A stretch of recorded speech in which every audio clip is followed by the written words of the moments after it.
Good morning, everyone. Please take your seats. Thank you.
Good morning. Good morning, everyone.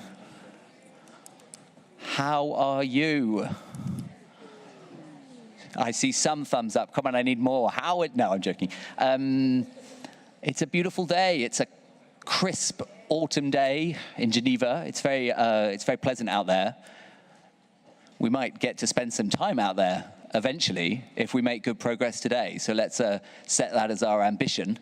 It's lovely to see you all full of energy. So lots of positive progress over the past 2 days. We're very, very grateful. Let's keep that momentum going.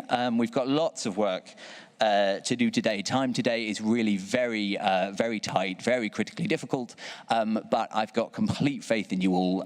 We've managed much harder things in our years together, so I'm sure that we can manage that today. The intention is to cover at least to continue to review clusters D and E from CRP1 this morning. So we have 3 hours ahead of us. I'd like us to at least review clusters D and E from CRP1. I'm hopeful, optimistic, certain that we will also be able to start approving sections of CRP2 so that we will be able to communicate those to the plenary session that will start later today. But we will start effectively this morning continuing our review of cluster D in CRP1. I hope that's clear. I think on that note, we can simply get started. So some of you yesterday had already given me opening comments on paragraphs 36 and 39 of cluster D. I want to reassure you that we have captured those. They are here. I can look at them in front of me. You do not need to come in again on paragraphs 36 to 39 if you've already intervened. For those of you who have not yet intervened on paragraphs 36 to 39 of CRP1, then the floor is now open. Thank you.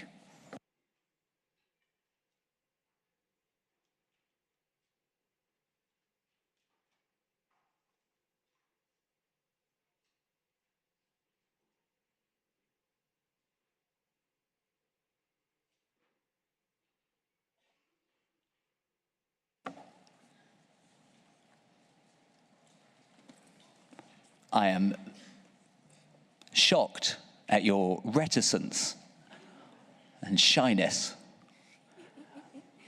I'm happy to move on to paragraphs 40 to 42.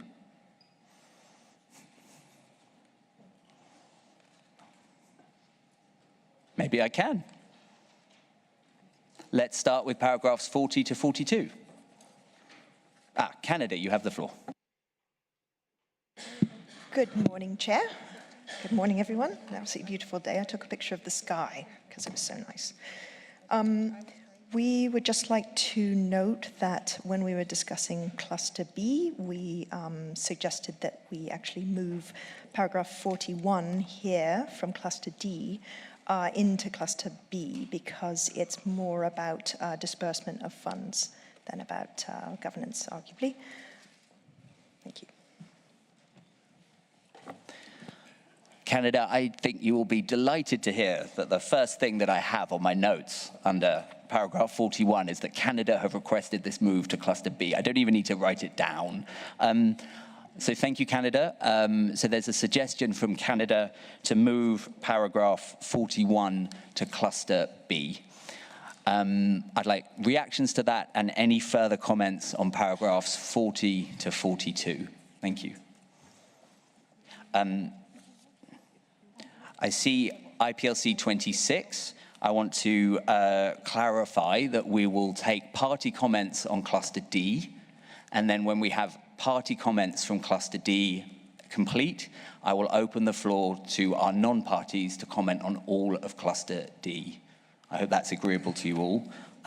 We will make time for that. Japan, you have the floor. Thank you, Co-Chair. We support the suggestion made by Canada. Thanks.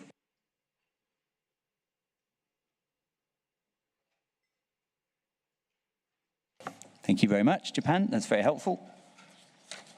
I'm not seeing any other requests for the floor for 40 United Kingdom. You have the floor. Thank you, Mr. Chair. Good morning, everybody. Yes, we would also support the suggestion made by Canada. Thank you. Good. That's noted. Brazil, you have the floor. Thank you, Co-Chair. Good morning to all. We would support the proposition, but we would like to know how the current reading of, what's the current reading of paragraph 41, please? Are we debating paragraph, are we negotiate text on paragraph 41? So when are we going to do that? Now? Thank you, Brazil, for the question. Yes, so I think I'm hearing agreement that it should move to Cluster B, but you're absolutely right. I think we should negotiate the content of that paragraph now rather than do it later in plenary.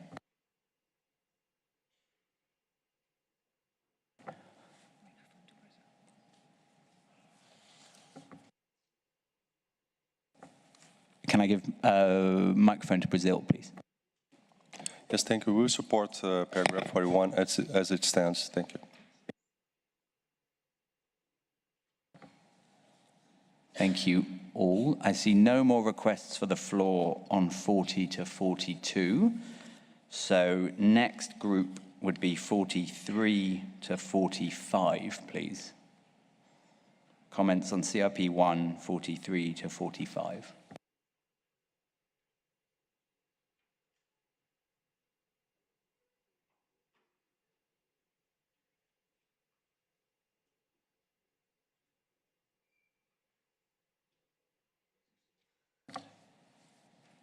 Very good. The next grouping is CRP 1, 46 to 48.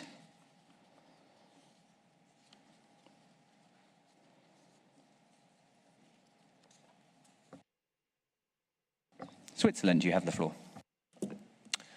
Thank you, Co-Chair. So in paragraph 46, we would make a small amendment. After open access to data, we would like to introduce in public databases. Thank you very much.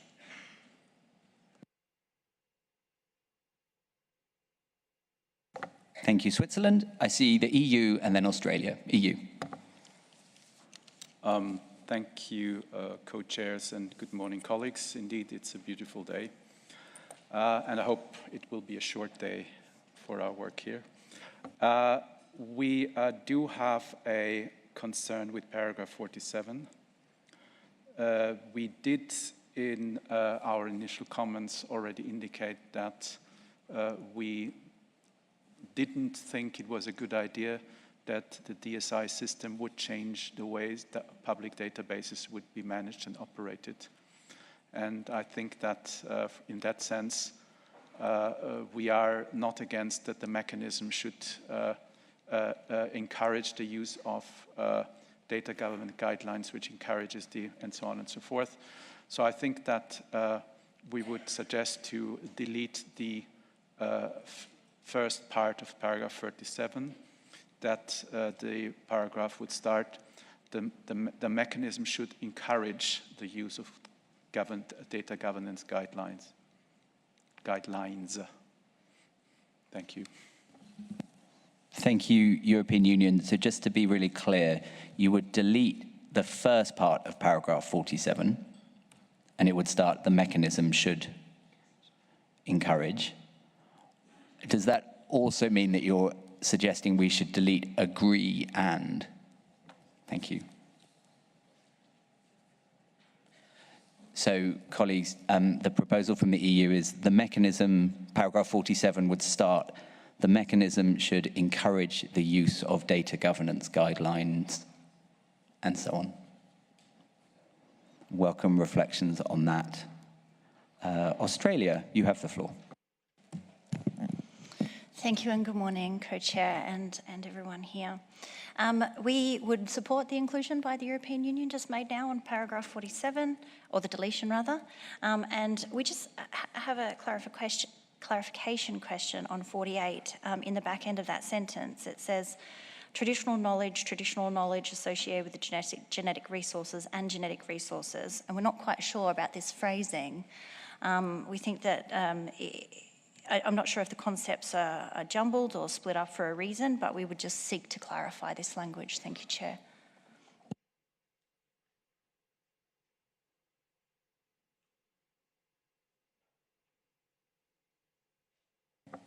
Thank you, Australia. So on the face of it, I mean, I'm not going to intend to answer this on behalf of the floor. I look to the floor to that.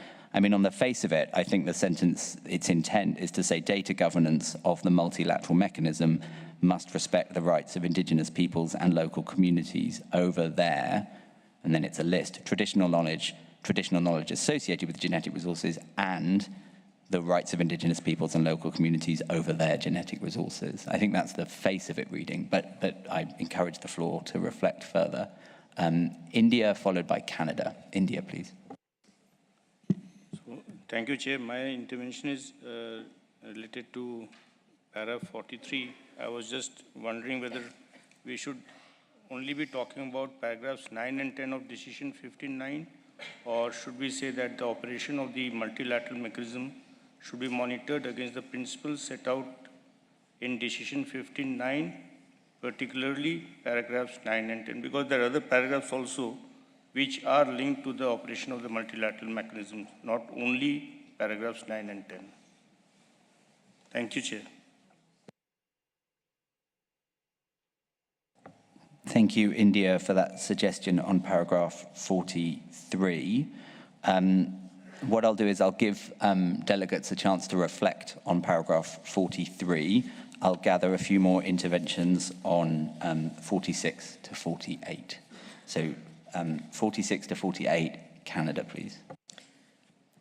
Thank you. Just very quickly, we support Switzerland's addition in paragraph 46 of in public databases and agree with the EU deletion of the text and that rationale.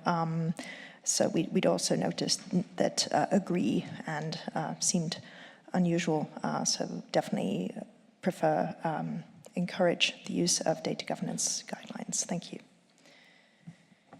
Thank you, Canada. Brazil, and then the Republic of Korea. Brazil. Thank you, Chair. We supported the proposal by India in paragraph 43.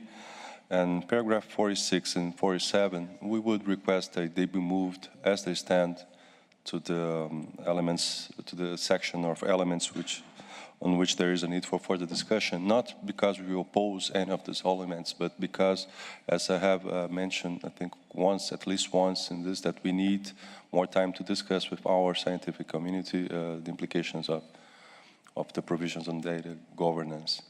So we would prefer that both paragraphs in their entirety be moved to the other section. Thank you. Thank you, Brazil. Republic of Korea, and then European Union. Thank you, Mr. Chair, and good morning, colleagues. Yes, Korea also would like to support the inclusion suggested by Switzerland in paragraph 46, and also Korea would like to support the suggested deletion in paragraph 47 made by European Union. Thank you, Mr. Chair. Thank you, Korea. So I'll take the EU and Namibia, and then we'll pause to take stock. European Union. Thank you, Co-Chair. And to say that we can agree to the request by Brazil to move 47 and 48 to the issues for further discussions. However, that would mean that they would be reformatted in the sense of the comments that we have in the issues for further and to be accompanied by whether and how, as the case may be. Because otherwise it would actually mean that even if there are issues for further discussion, we're actually only discussing how this would be done. It's also whether. I think we would prefer if the 47 would actually be transferred in the form that we have suggested. But, and I also have to say that the same, and I forgot that in my initial, that we also requested the deletion in 48 of data governance of the multilateral mechanism, because I don't think that the multilateral mechanism will have a data governance as such, because the multilateral mechanism is not a data repository.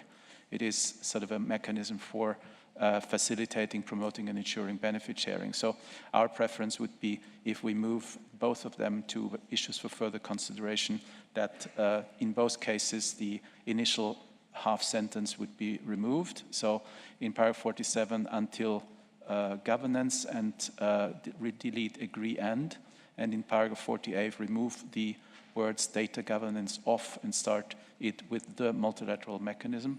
And then in the issues for further discussion accompany those two paragraphs by whether and how, because that means we have a full right to debate the suitability as such and the modalities of.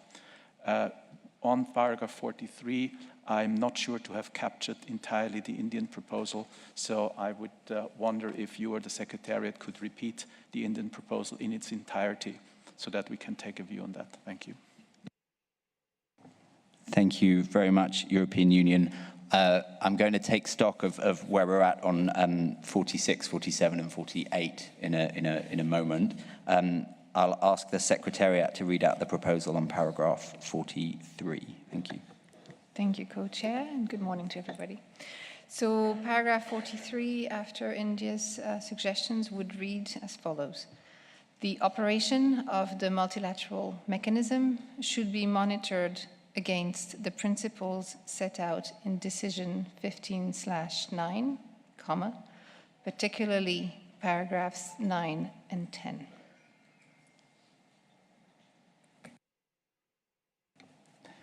I'm going to take Namibia. I see NGO 28, just to reassure our non-parties and observers, you will have a chance to intervene on all of Cluster D when we finish this reading. I'm going to take Namibia, and then we're going to take stock. Namibia, you have the floor. Thank you, Mr. Co-Chair. Namibia, on behalf of Africa, would, on para 48, would like to, we didn't really get the reflection and the explanation that was given in terms of the whole para as it stands, you know, the double reading of it. So we would like to hear more on what that para exactly entails in terms of the clarification that you gave. And then for paras 46 and 47, Africa would be comfortable that we move this to the areas for further discussion so that we can have more reflection to it, just to assess in terms of the consistency or inconsistency of whether we have enough evidence out there on the current operations and how best we can move forward. So we would really like to see that this be moved for further discussions. Thank you so much. Thank you, Namibia. I'm going to break my own rule and give the floor to Norway, and then we'll take stock.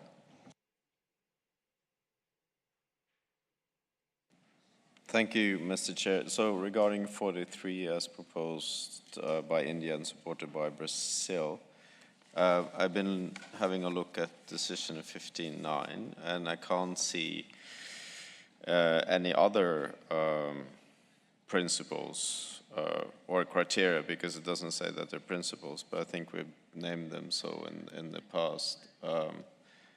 So I can't see what other sort of principles that are relevant in that decision from a monitoring point of view. So I was wondering what kind of principles, other principles, is India referring to? Thank you. Good. So let's take stock. Let's spend time on paragraph 43. We've heard a suggestion from India, which has had some support from the floor. Norway now asking for clarification from India on what other parts of decision 15.9 could serve as the principles that are being referred to. So maybe I could ask India to take the floor to respond on that. Thank you, India. So our point was that when we talk about the operation of the multilateral mechanism should be monitored against the principles. Basically, then we are looking into the entire thing in totality.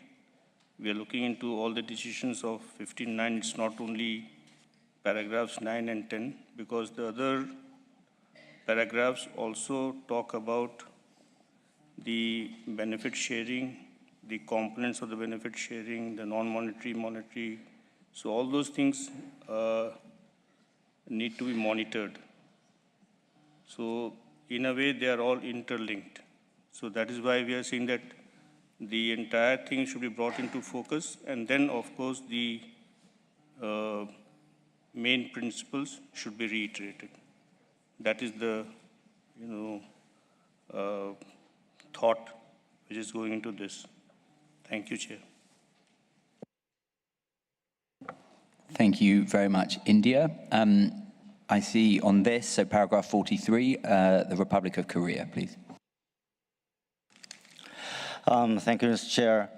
The paragraph 43 reads that the operation of the multilateral mechanism should be monitored against the principles set out.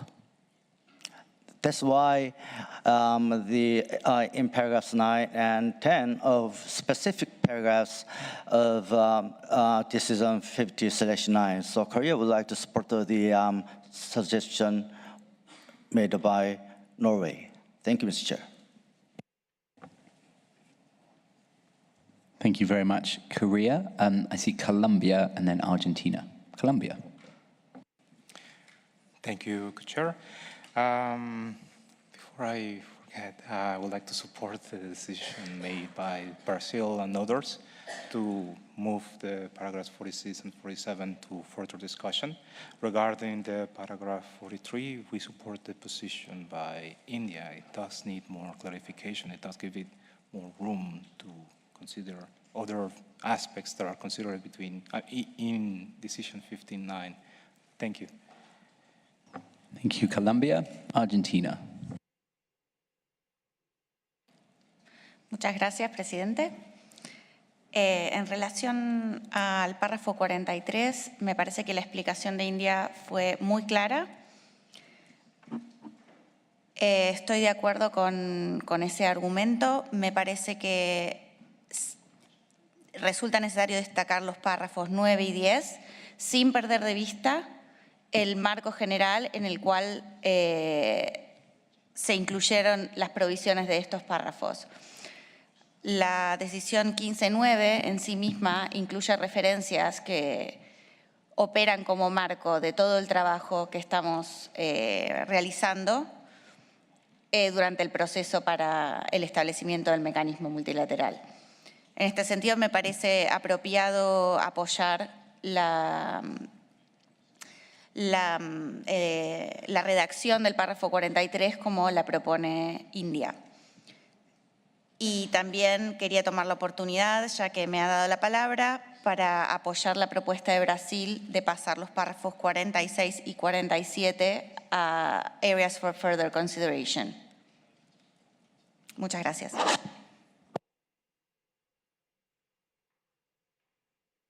Thank you very much, Argentina. So, I'm hearing support for the India proposal. Let me be clear what that is. The operation of the multilateral mechanism should be monitored against the principles set out in Decision 15.9, particularly paragraphs 9 and 10. I wonder if I can give the floor, they're requesting the floor, to Norway for further reflections. Norway, you have the floor.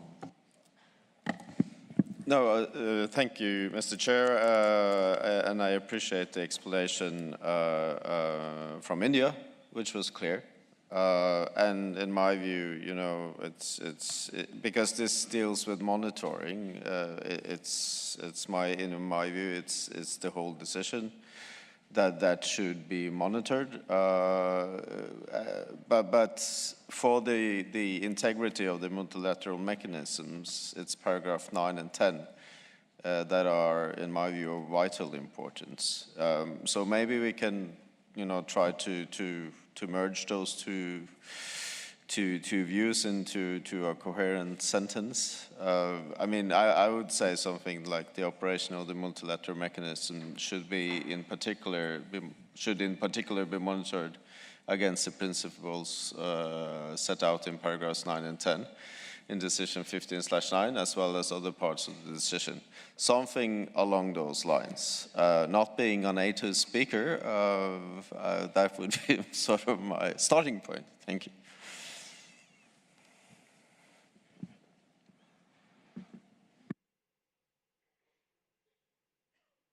Norway, despite your nervousness about not being a native speaker, I found your proposal very fluent. Could you read it for us one more time? Well, thank you. It was sort of made on the spot. So, so the operation of the multilateral mechanism should, in particular, be monitored against the principles set out in paragraphs 9 and 10 of decision 15/9, as well as other parts of the decision. Or it could be as well as other relevant parts of the decision, but then we have being caught in a discussion what's relevant or not. So. Thank you, Norway. So I'll ask for reflections on that, but first I see the EU. Thank you, Co-Chair. We felt that the Indian proposal achieved pretty much the same as the current Norwegian proposal, so we could have gone with the Indian proposal. We have nothing against the Norwegian proposal, but I think we don't see a major problem with the Indian proposal either. I apologize, I have to come back to paragraph 46. It's been very quick. You will have seen that we have asked for the deletion of where the multilateral mechanism has implications for data governance, because that's something that we feel very strongly about. So I think we would also ask for the removal of the same line in paragraph 46. Thank you. Thank you, European Union, that's clear. I'm not detecting the strongest passionate feelings about the way that we handle paragraph 43, provided that we can ensure that there's a reference to the whole decision and in particular paragraphs 9 and 10.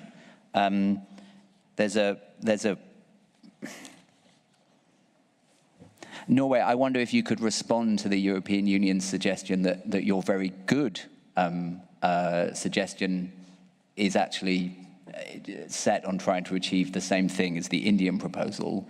The Indian proposal, of course, has the benefit of being slightly shorter. Norway, over to you. Yeah, thank you, Mr. Chair. I'm happy to go along with the Indian proposal, hearing their explanation for it.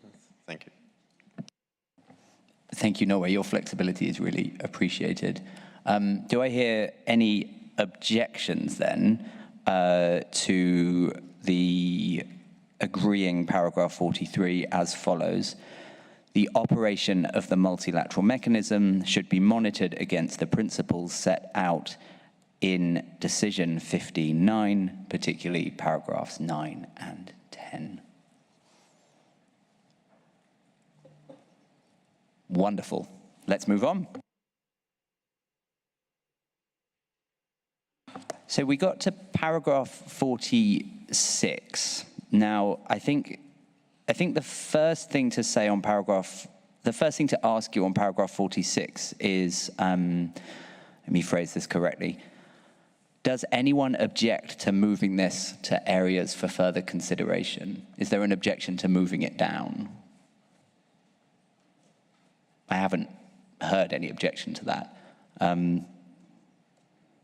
My wife is congratulating me on the handling of paragraph 43. I'm going to move my phone. Over here, so I'm not distracted by that. Apparently, someone is watching at home. I had no idea. So we're going to propose.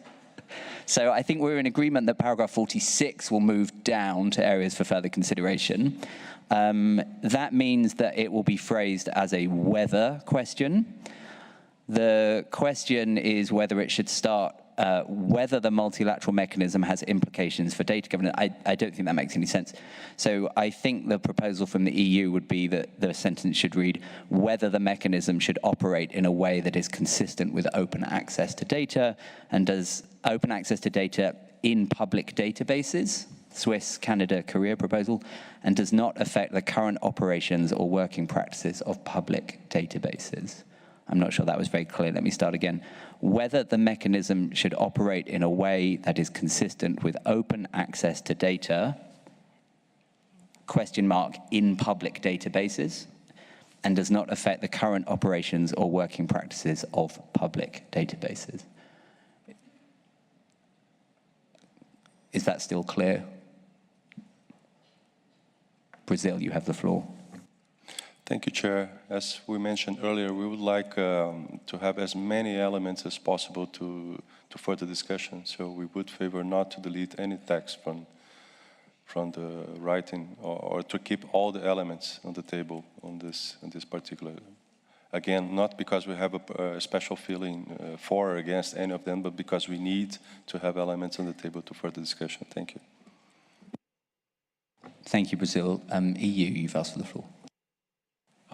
Thank you.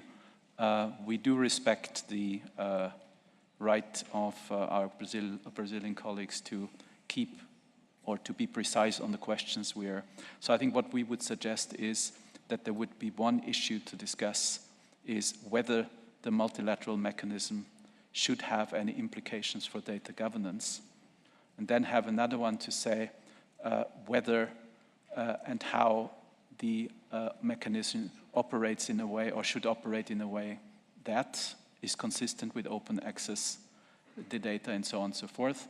And then 47, whether the mechanism should agree and encourage, so that with that moving the implications for data governance into a separate question. And then the the last one, 48, is a little bit more tricky, because we think that, from our perspective, that the multilateral mechanism doesn't have data governance. So I think there we actually we'd need to find another formulation. Thank you. Thank you, European Union. I appreciate your energy. We'll focus on paragraph 46. I'm hearing a suggestion that is a compromise, so that we can keep all of the text on the table, that we break paragraph 46 into two. The first paragraph would be whether the multilateral mechanism has implications for data governance. Do I hear any Namibia, could I ask for you to lower your hand just for 1 second, just so I can ask the following question? I'll come right back to you. So is there any objection to the proposal whether the multilateral mechanism has implications for data governance? Do I see any objection to that as a formulation? Good, I think that's a good compromise.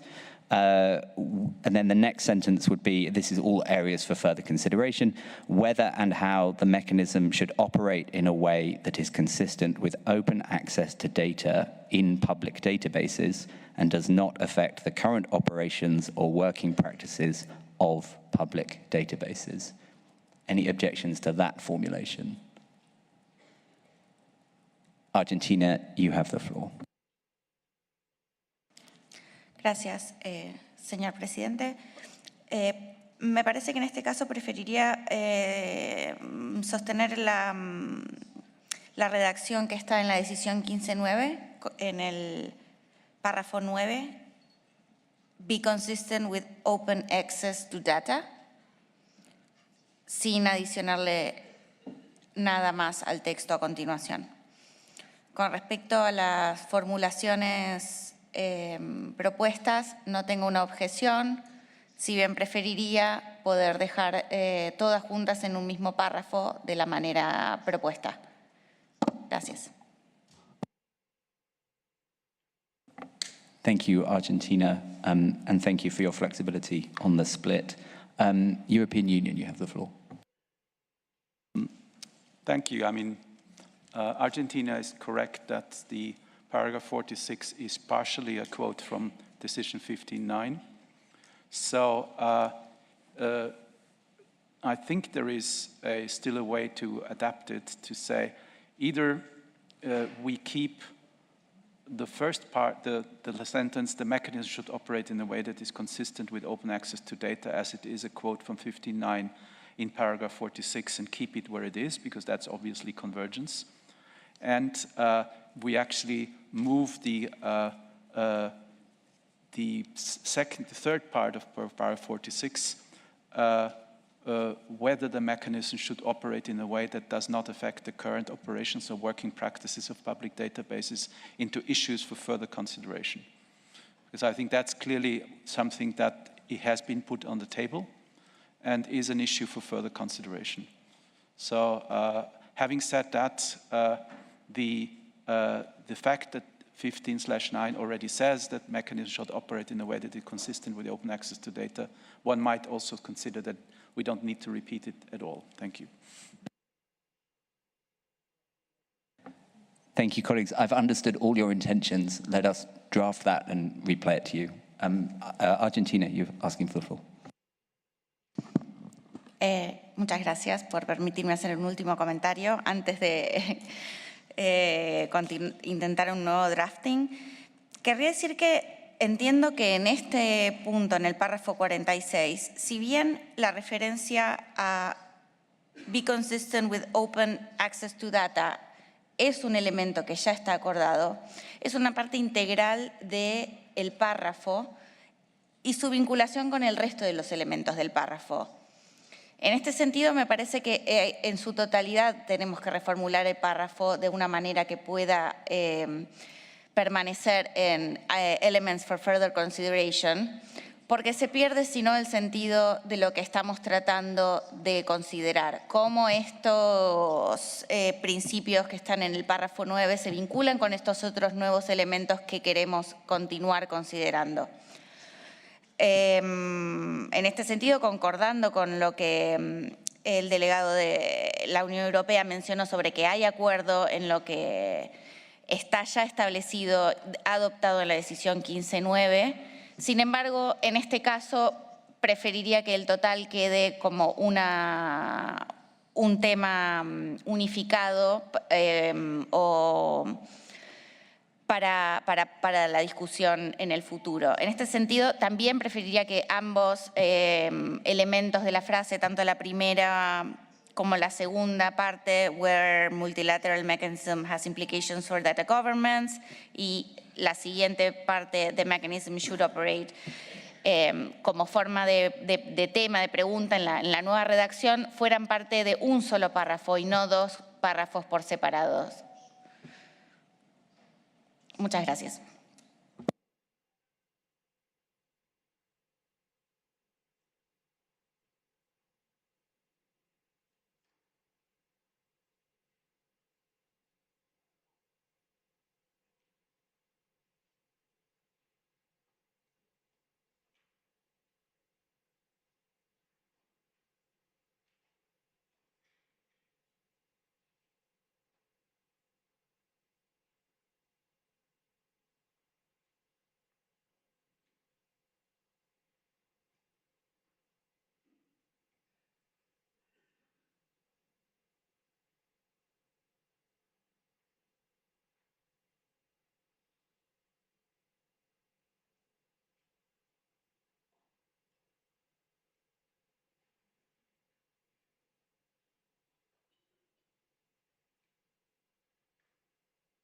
Thank you. Please, can we give the floor to the Secretariat?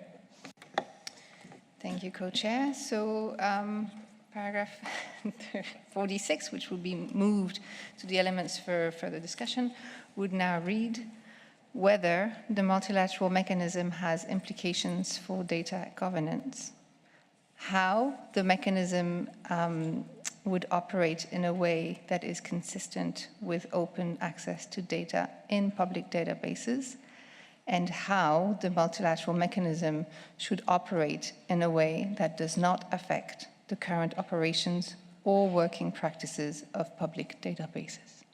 Thank you. Is that formulation acceptable? We can repeat. Secretariat, please could you repeat the suggestion?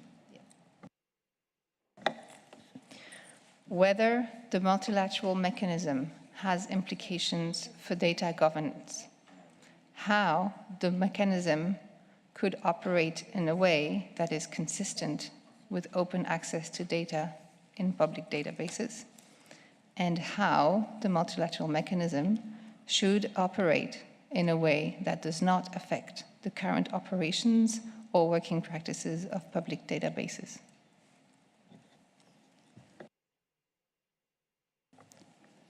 So we've retained the three parts of current paragraph 46 and broken them into three questions. One question begins with a whether and two questions begin with a how. Brazil, you have the floor. Thank you, Chair. We believe the third question should begin with a how, please. The whether, sorry.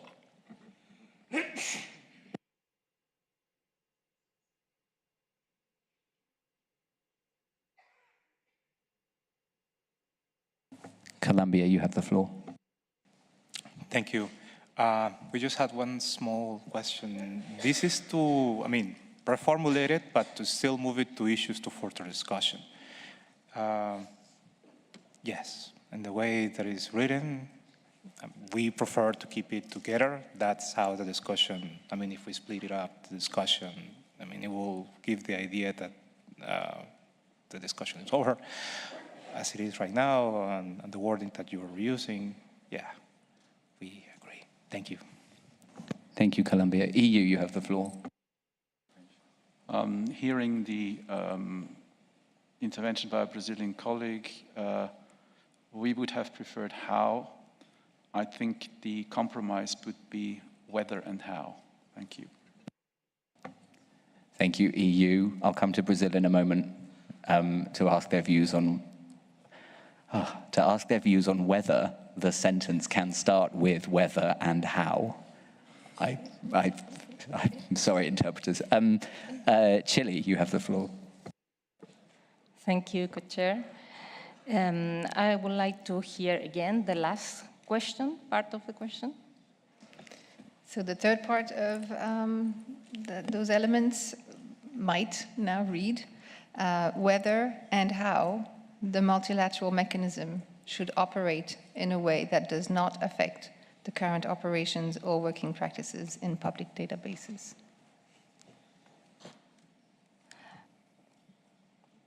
And cannot be without the does affect the current.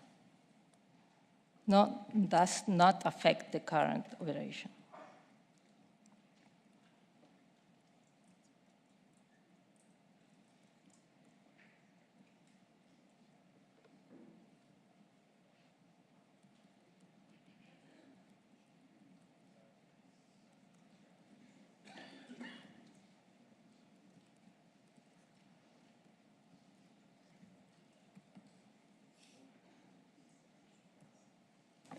So linguistically, Chile, I think it's possible to say whether, sorry, Secretariat, sorry.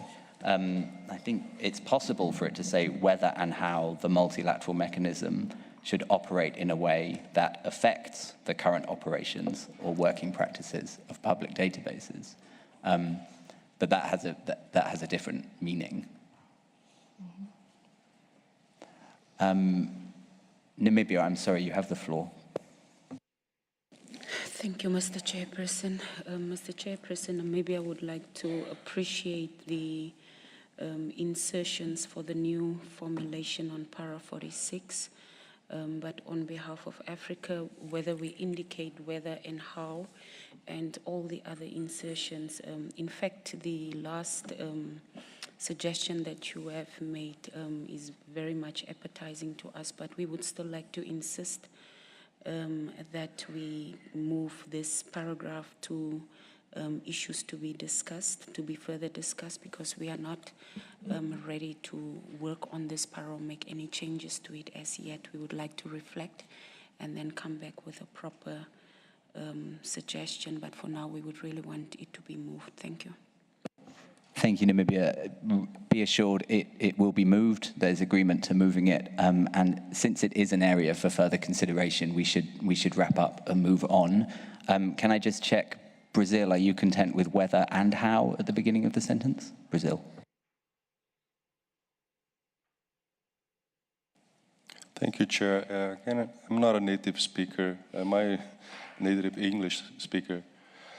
Shouldn't it be whether and if so, how, or something like that?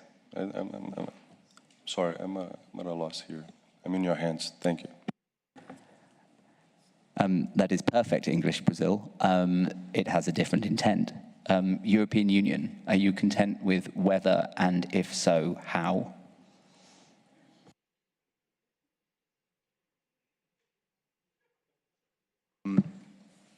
Thank you, Chair.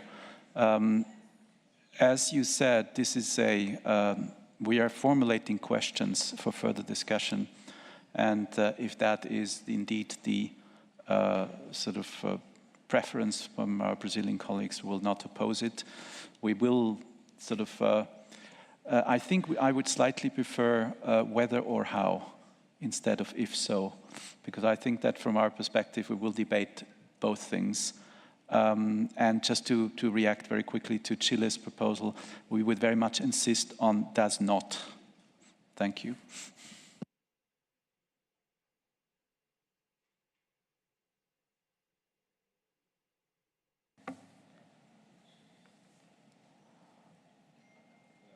I'm going to ask Brazil for their reflections on whether or how. I would stay with the native English speaker opinion. Thank you, sir. This is not simply a question of English, I'm afraid. I think there is a difference in intent. European Union, you said you might be able to be flexible. Could we accept whether, and if so, how?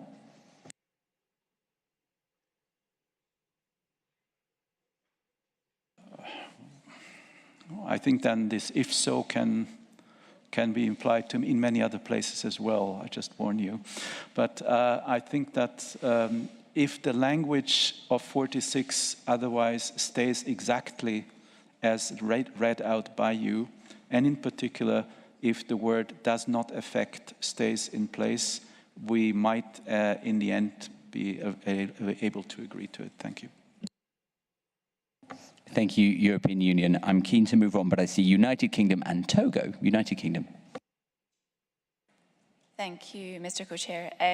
If the agreement is to move on, then I don't need to make this point, but it's, I think, first of all, we ask the question whether, and then if the answer is yes, then we can move on to how. So I do think it makes sense to say whether, if so, how. I think that's a correct formulation. Thank you.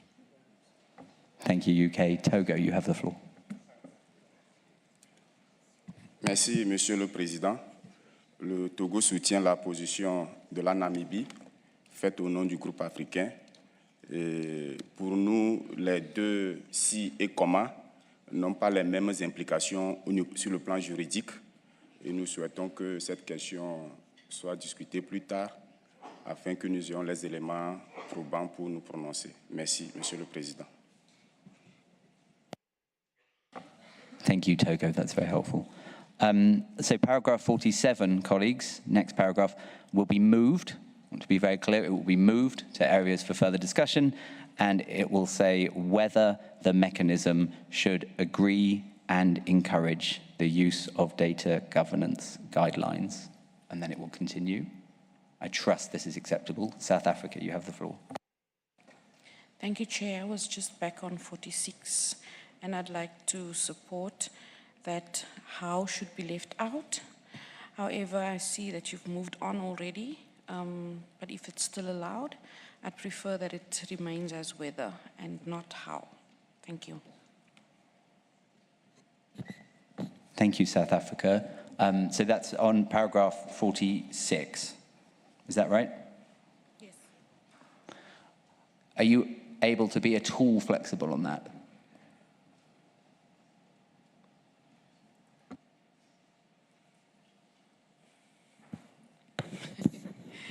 It's difficult because how already preempts that it may be. Let's first decide whether or not. Thank you.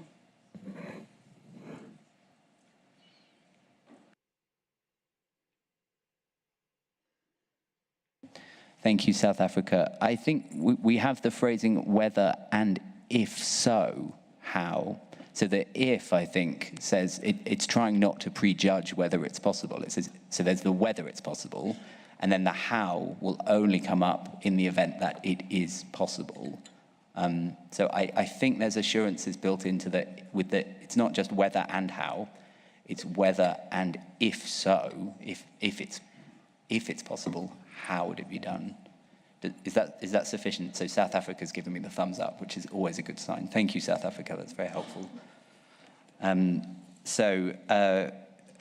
Paragraph 47, whether the mechanism should agree and encourage the use of data governance guidelines, moved to the areas for further consideration. Very good.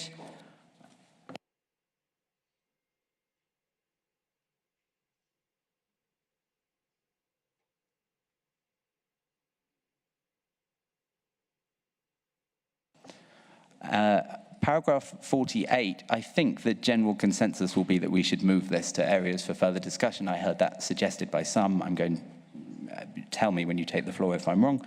And I think it would read whether the multilateral mechanism should respect the rights of indigenous peoples and local communities over their traditional knowledge associated with genetic resources and genetic resources. Is that agreeable to you all? Let me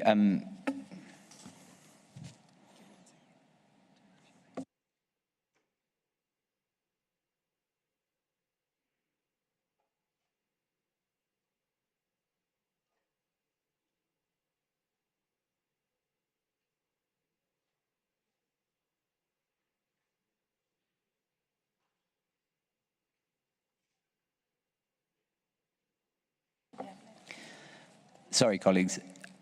Let's start again. Can I take general comments on paragraph 48 as it stands would be very helpful. Let's reset a little bit. So general comments on paragraph 48, please. European Union, you have the floor. Thank you. You will recall that we requested the removal of data governance because the multilateral mechanism as such will not have data governance. I think that it is clear to us that the operation of the multilateral mechanism must respect the rights of indigenous peoples and so on and so forth. So I think from my perspective, if it is to be moved to questions for further discussion, we would have a preference for how the multilateral mechanism would respect or maybe better to say how the multilateral mechanism in its operation or should operate. I think that's the language the Secretariat used for paragraph 6, how the multilateral mechanism would operate in a way that respects and so on and so forth. Thank you.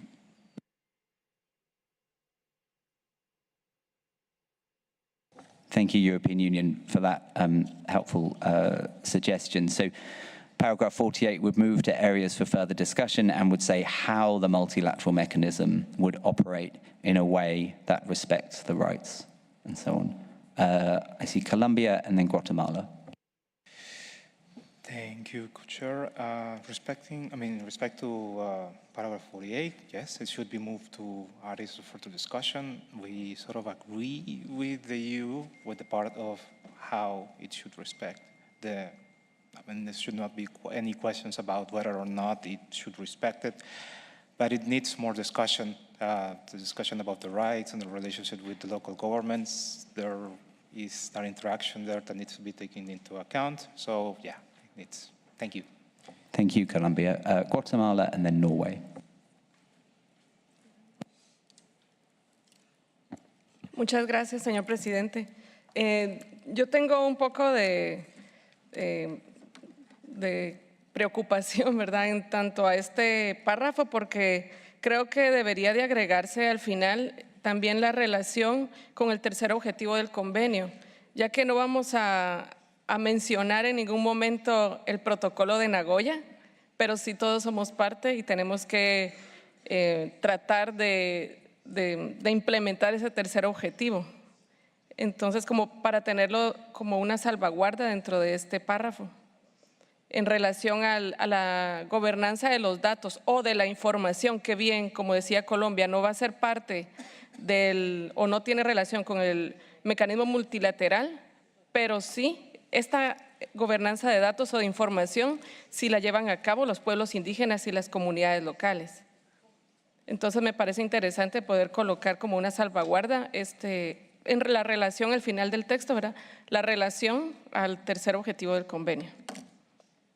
Y pues también estamos de acuerdo que se pase a otros elementos de discusión para un futuro cercano. Gracias. Thank you, Guatemala. So I encourage other parties to react to that suggestion. Norway, you have the floor. Thank you, Mr. Chair. So we as well don't see how the multilateral mechanism relates to data governance, because in our view it doesn't, sorry. We're fine with that the multilateral mechanism must respect the rights of indigenous peoples, local communities with their TK, and we're fine with the rest of the sentence as it reads, but would support the proposal made by the EU. Thank you. Thank you, Norway. Republic of Korea and then Uganda. Thank you, Mr. Chair. First of all, I would like to make sure that there are two types of traditional knowledges. First one is a traditional knowledge associated with genetic sources, and traditional knowledge not associated with genetic sources. And traditional knowledge not associated with genetic sources are beyond the scope of CBD. And that is the first point I would like to make. And second one is most of the sovereignty of genetic sources belong to the national government, except subject to the domestic legislation. So the genetic sources over which IPSCs have the established rights in accordance with their domestic legislation. So I would like to make distinction here. Thank you, Mr. Chair. Thank you, Korea. Uganda and then Belarus. Thank you, Co-Chair. On paragraph 48, I take note of the submissions from Korea and the suggestions to delete the first part that reads data governance of. However, I think that the paragraph itself is stating what we have already converged on, that this mechanism that we are here to deliberate on must actually respect the rights of IPLCs over their traditional knowledge and over genetic resources. So I do not see why we should actually take it for areas where we do not converge. I think this is an area that we actually converge on because from the very beginning of this working group, we have agreed that this mechanism must respect the rights of indigenous peoples and local communities. So our submission is that we should retain it in these areas of convergence. Thank you, Chair. Uganda, that's very clear, and it prompts a thought. I'll take Belarus, and then I'll try and suggest a way forward. Belarus, you have the floor. Да, спасибо, господин сопредседатель. Я бы хотела присоединиться к тем странам, которые указывают на неправомерность употребления здесь вот этой фразы, что многосторонний механизм как бы управляется, значит, данными. Дело в том, что многосторонний механизм предусмотрен для распределения выгод, а не для управления данными. Поэтому в данном случае он просто вносит сюда какую-то не совсем понятную ситуацию. Поэтому присоединяюсь к тем, кто предлагает это отсюда убрать. Вот. И это, наверное, как-то будет немножко яснее и понятнее звучать эти пункты. Спасибо.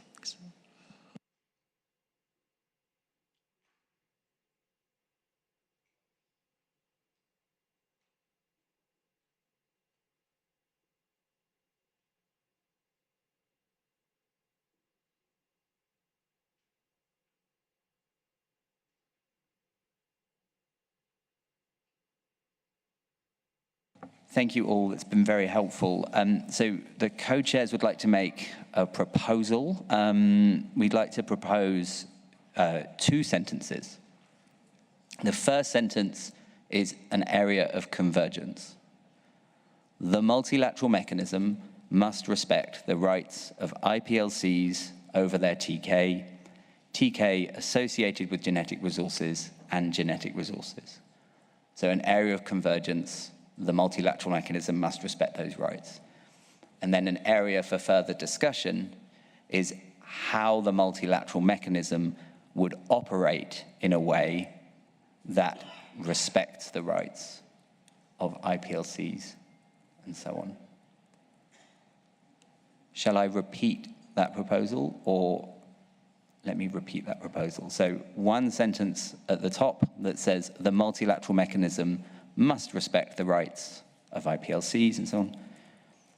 And then in areas for discussion, how the multilateral mechanism would operate in a way that respects the rights of IPLCs.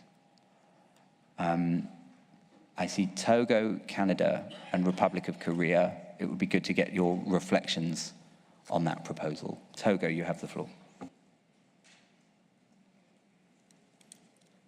Okay. Merci, Monsieur le Président. Je suis d'accord avec votre proposition, mais il me semble que la décision 15.9 prend déjà en compte au niveau des principes de base posés le respect des droits des peuples autochtones et des communautés locales, notamment au sous-paragraphe I. C'est déjà relevé, c'est déjà pris en compte. Donc, faire le lien de ce respect avec la gouvernance des données ne nous semble pas pertinent. Mais nous voudrons d'abord savoir, est-ce que c'est de la gestion des données ou bien c'est de la gouvernance? Il me semble que c'est le mot gouvernance qui pose problème, parce qu'il me semble bien quand même qu'il y a des données en lien avec l'ISN. Donc si c'est de ces données qu'on parle, il doit y avoir un mécanisme de gestion de ces données. Peut-être qu'à la place de gouvernance, qu'on va parler de la gestion des données. Merci, Monsieur le Président. Thank you, Togo. Canada, you have the floor. Thank you, Chair. I think you've cracked it. I think that's a great way of separating it out. And it's also, just responding quickly to Togo, it's a nice way of continuing the thread of what we agreed in 15.9. So this section is about governance, but because there's a bit of conflation between governance of the fund and data governance issues, what we have here is an agreement on governance of the mechanism, that it must respect those rights. but then in terms of how that relates to data governance, that needs further consideration, and so it belongs in that second part. So we support the way that you've separated these things out. I think it reflects where we need to go. Thank you. Thank you, Canada. I see Korea and then Norway. Korea. Thank you very much, Mr. Chair.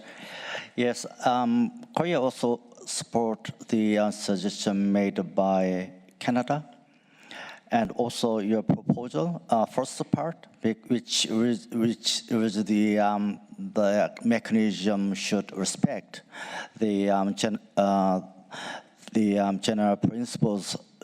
general principles. Respect the rights of IPLCs over traditional and traditional associated generic resources and generic resources. And however, the second part, I would like to support the suggestion made by Canada of moving it to the further discussion. Thank you. Mr. Chair.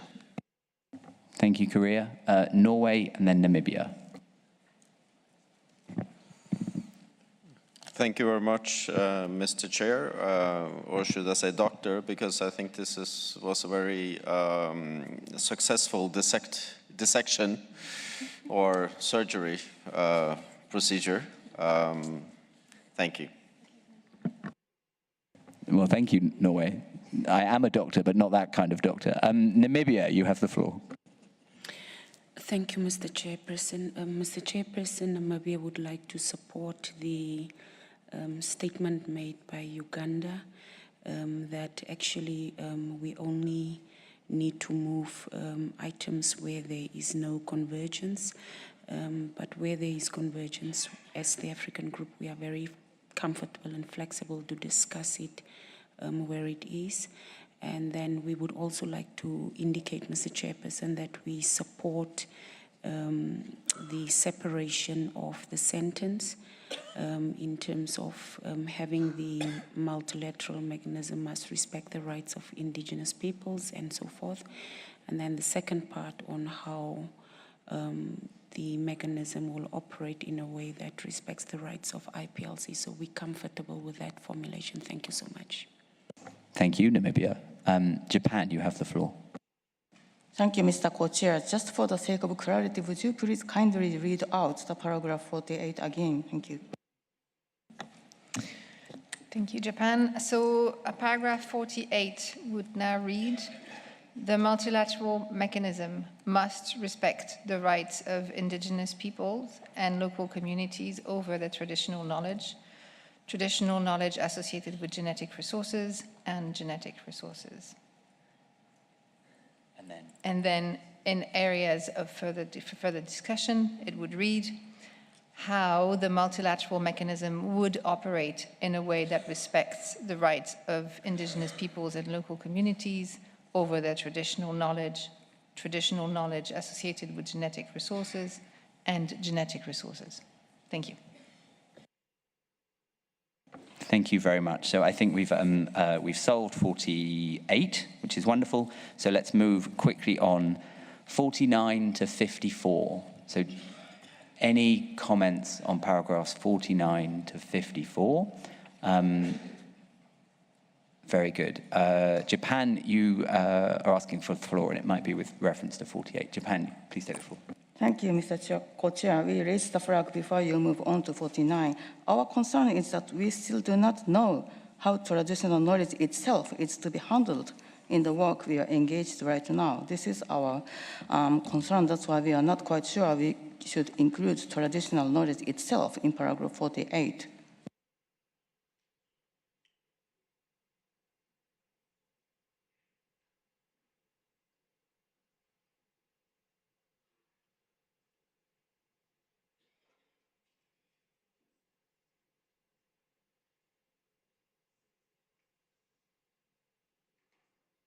Thank you, Japan. I confer with my co-chair. I don't think the intent of the paragraph is to confer any new rights. It's simply to state that the multilateral mechanism must respect those rights which already exist.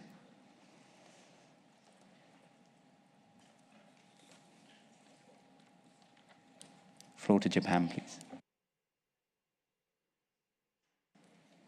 Thank you, Mr. Co-Chair. We follow the consensus. Thank you. Thank you, Japan. That's very helpful. So, general discussion on 49 to 54, or just any points that really must be, taken into account. European Union. Thank you, Chair. And again, it's a very well-crafted sections. I'm a little bit in difficulty over paragraph 50. Considering the fact that the Advisory Committee for Resource Mobilization, according to Decision 15.7, has as parts of its remit to answer the question of whether and how the financial mechanism that will be subject to its recommendation to the COP16 would be also the mechanism to deal with what we're dealing here. And I think we need to take into account the sequence of the work that we are planning to do in that regard, because the Advisory Committee on Resource Mobilization will actually, in principle, hold a meeting after the second meeting of the open-ended working group to look at the recommendations that come out of that one, and that will then make recommendations to the COP16 based on the work that we have done, but also taking into account the work that they will have done. So I'm wondering how this could be factored in to make clear that in the further discussion we would debate sort of our recommendations to the Advisory Committee and to the COP in that regard. So I'm wondering how that could be incorporated into paragraph 15, and perhaps to say what recommendations to make with regard to new and existing funds which could host a global fund. So I think that would be perhaps do it for us, but I think we somehow need to make clear that we're not alone on this one. There is another process going on that will look at it also from their side. Thank you.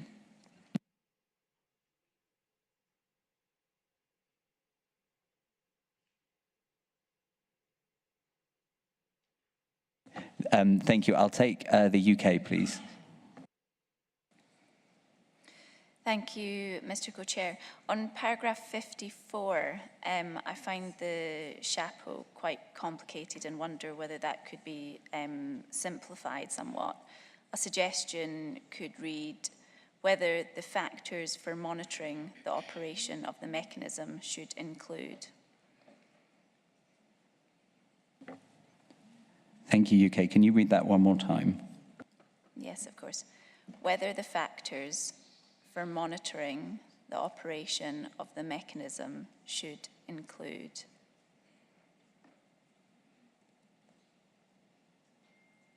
Thank you, UK. That's very helpful. Brazil, you have the floor. Thank you, Chair. I'm not sure if I quite understood the proposal by the European Union. Our understanding is that paragraph 50 and 51 should be read together, to reflect the divergent views of many parties in this regard. So we would prefer to keep it as it stands, both paragraphs as they stand, because I think as they are, they reflect the compromise that was possible to reach at the discussions. It's clear that some parties want existing funds to host the new fund, other parties don't. That's why new or existing, it's an important element to be kept for us. And at the same time, paragraph 51 already has many elements that we wouldn't, we're not in favor of those elements, but we understood that for some parties that might be okay. So I appeal our colleagues to see if we can keep paragraph 50 and 51 together as they. can the floor be given to Brazil? Thank you. Thank you. And since I have the floor, we would propose to have an additional paragraph that could be maybe, I don't know, 50 bis or 51 bis, that would read, how to ensure the Global Fund is consistent with principles of inclusivity and equity. Full stop.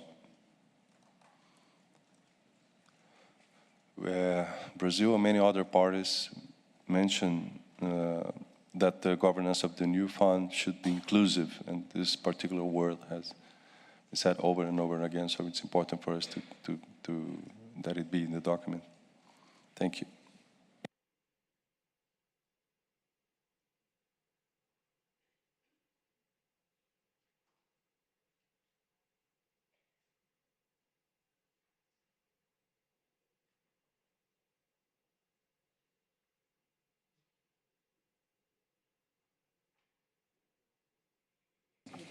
Thank you, Brazil. Switzerland, you have the floor. Thank you, Co-Chair. So I just wanted to express our support for the amendment or the suggestion of the European Union on paragraph 50, because we also think that the link to the work of the Advisory Committee on Resource Mobilization is a very important one, and so we support this. Thank you very much. Thank you, Switzerland. I'll hear from Norway, and then we'll take stock. Norway. Thank you, Mr. Chair. I would also support the proposal made by the EU in 50. In 51, I have a proposal for insertion where it says options for or revisions to the operating modalities. I would add options for use of existing modalities, or, and then it would read revisions to the operating modalities of the GEF. So options for use of existing modalities or revisions. Thank you. Thank you, Norway. India, you have the floor. Thank you, Chair. Just want to express our support for the proposal of Brazil, because we feel that both paras 50 and 51 in a way have to be dwelt upon to thrash out the modalities for the fund to be created, how it will be actually made operational. So they do bring out certain aspects which would be lost if we sort of remove one of them. So I think we'll go by the proposal of Brazil. Thank you, Chair. Thank you, India. So I'm keen to keep us moving. So let's take stock a little. On paragraph 50, there was a suggestion from the European Union to somehow take into account the ongoing work of the Advisory Committee on Resource Mobilization. European Union, could I ask you to take the floor perhaps with a concrete drafting suggestion that we could suggest to the room? Thank you, EU. Thank you very much, and I think I want to assure my Brazilian colleague that there is no intent to change in any way the subjects that we would discuss. But I think it would be important that when we discuss, the open-ended working group takes into account, as you rightly say, Chair, the ongoing work of the Advisory Committee on Resource Mobilization. In particular, there will be a series of meetings until April where many of those issues will already be discussed in detail.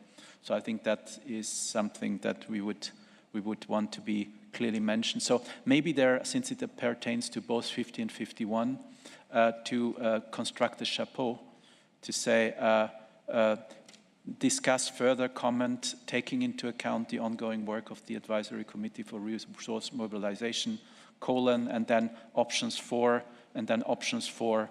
And I think that probably the proposal made by Norway could also be taken into account. So that, I hope, would ensure that we would still not touch the different issues under discussion, but that we can make the link and that the further discussion is taking into account the work. And I think that in that sense, it would be quite important that we continue to have a close liaison between the two processes in view of coming to final recommendations. Thank you. Thank you, EU. So the proposal, Brazil observed that paragraphs 50 and 51 are a pair, a balanced pair. That balance is important to us.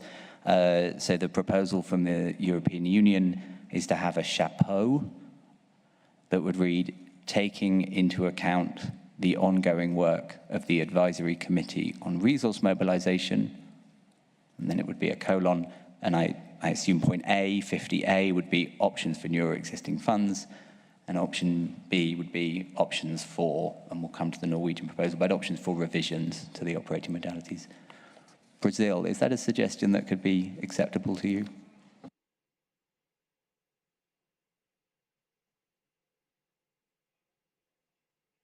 Mike to Brazil. Sorry, Chair, I'm not sure I quite captured if this includes Norway's suggestions, how the reading should be. Can you read it again? I'm sorry. So paragraph 50 would now start, taking into account the ongoing work of the Advisory Committee on Resource Mobilization, colon, point A, options for new or existing funds which could host the global fund, including how quickly they could be operational. New line B, options for, and then in square brackets, because this is the Norwegian proposal I don't want to hear about yet, we'll come to that, but options for, square bracket, use of existing modalities or, close square bracket, revisions to the operating modalities of the GEF or the Global Biodiversity Framework Fund under request from the COP to enable them to serve as the host of the Global Fund. Mike to Brazil, please.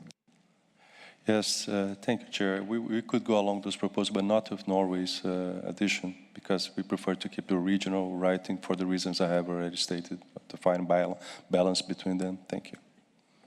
Thank you, Brazil. So I think that's a compromise on paragraph 50. Please raise your hand if you object to that compromise. Argentina, I'll come to you, and I'd like to hear your thoughts about the Norwegian insertion as well, if you have them. Thanks. Argentina, you have the floor.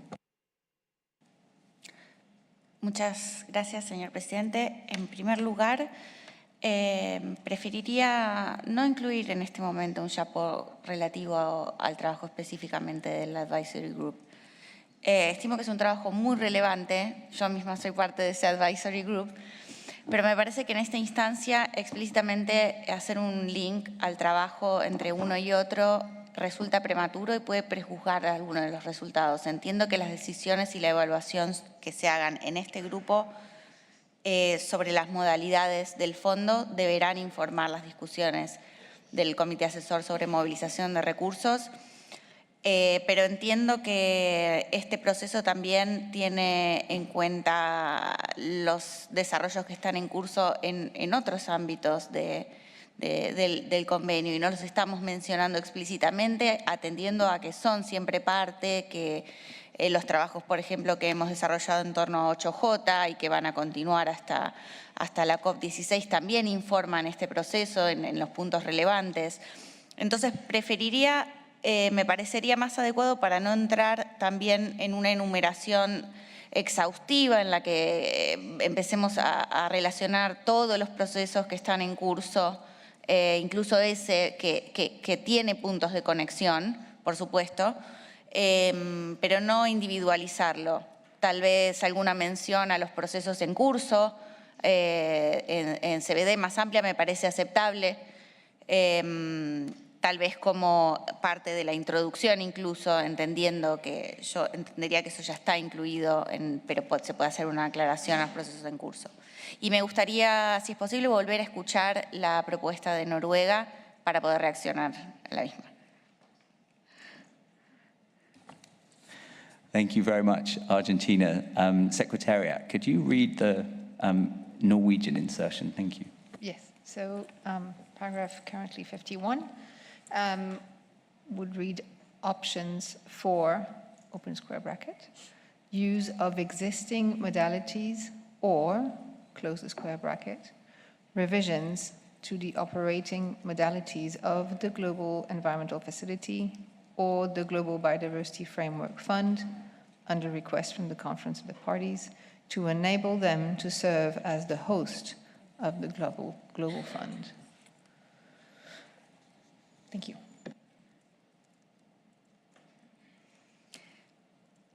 Sobre este punto pienso que está incluido la pregunta en la cuestión sobre los existing funds, porque estos son fondos existentes. De nuevo, no veo el objeto en singularizar al chef cuando está incluido en las opciones anteriores. Me parecería mejor no individualizar al chef únicamente, también porque si no deberíamos individualizar todos los fondos que podrían ser el host. Y me parece que una pregunta más general sobre los nuevos o los existentes o nuevos fondos es más adecuado. Gracias.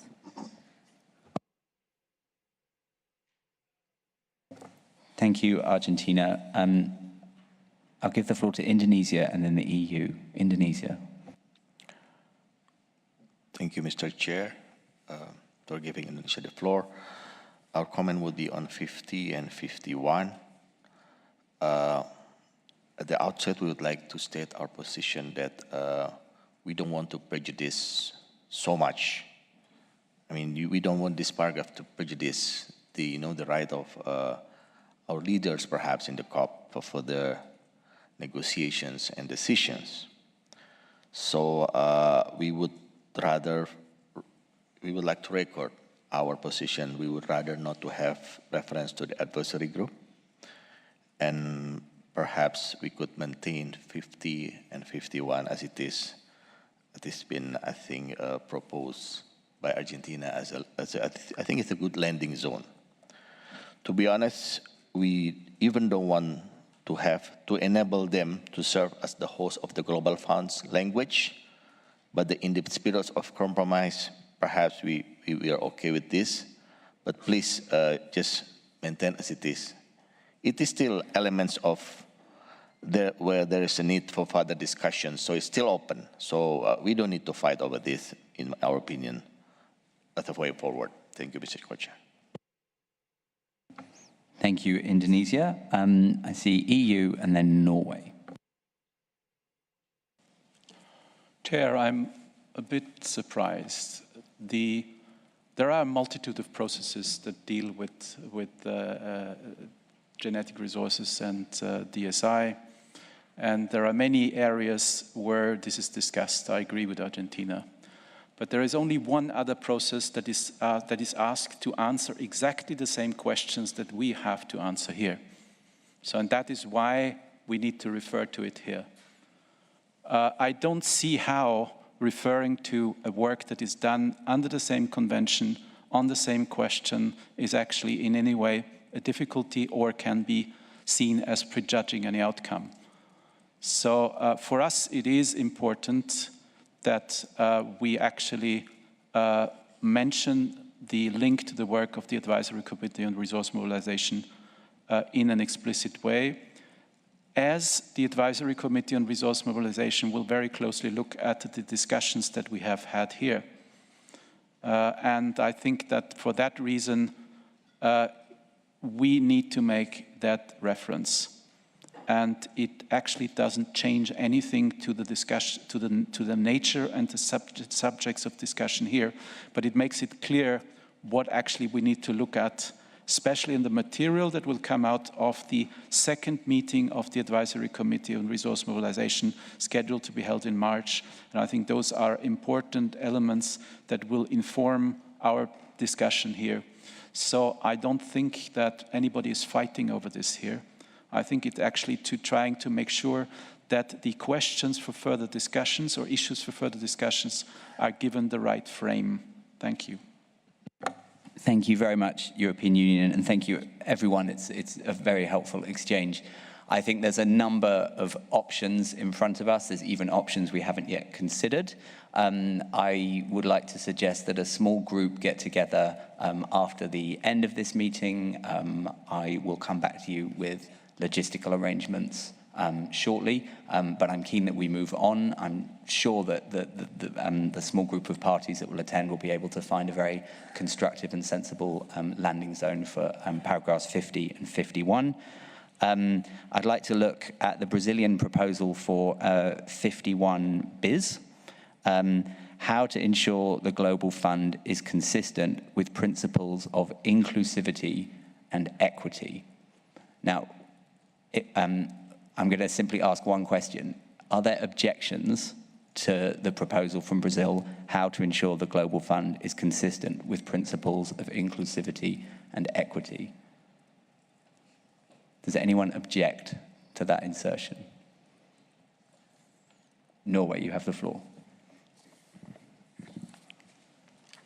It's not an objection per se, but I would add as well as other principles, relevant principles, because otherwise it's always a whole, right? So I would broaden it a bit more out.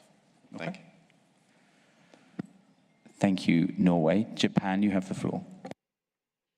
Thank you, Mr. Co-Chair. We think this inclusivity objectivity is a bit too far, going too far, because we cannot instruct Jeff to do this and do that. We could request Jeff only through COP decisions. So I'm some hesitation for this wording. Thank you. Thank you, Japan. So my screen has lit up. There's a lot of interest in the Brazilian proposal. So I'd like to suggest that that's also discussed at the small group that will meet at lunchtime. So that small group will cover paragraph 50, 51, and the new Brazilian proposal, 51 bis. Thank you, everyone. So let's continue with comments on, or any comments on 52, 53, or 54.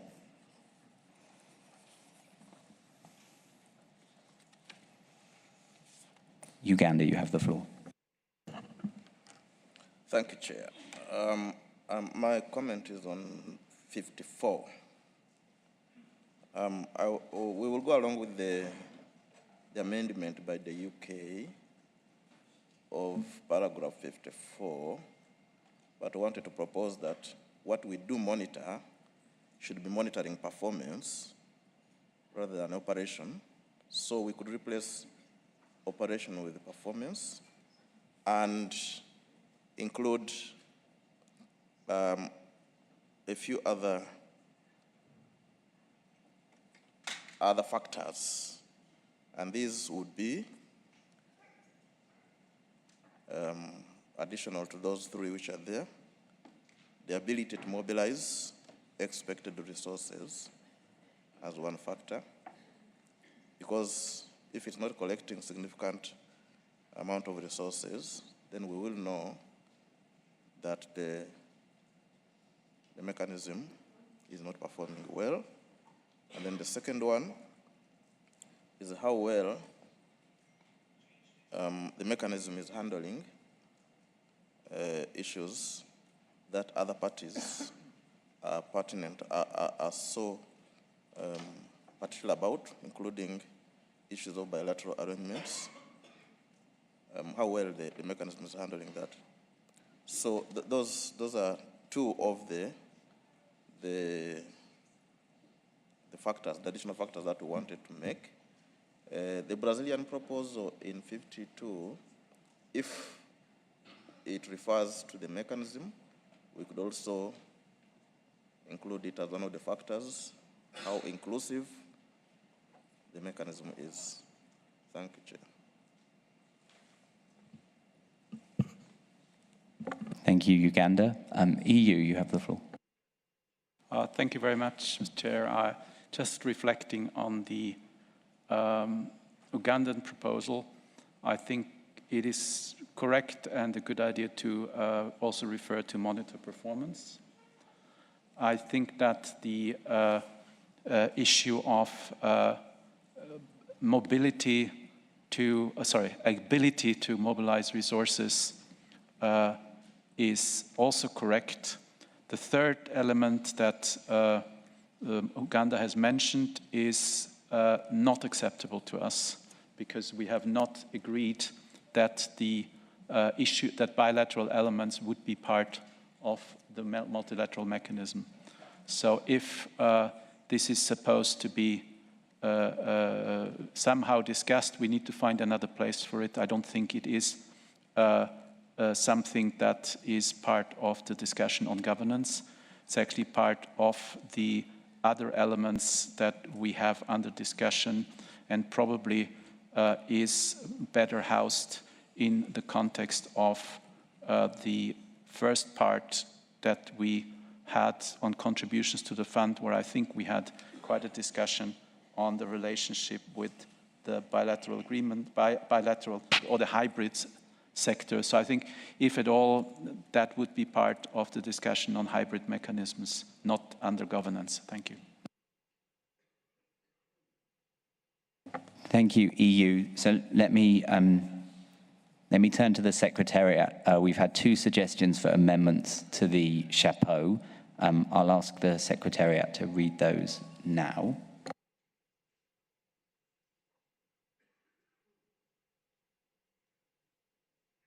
Yeah.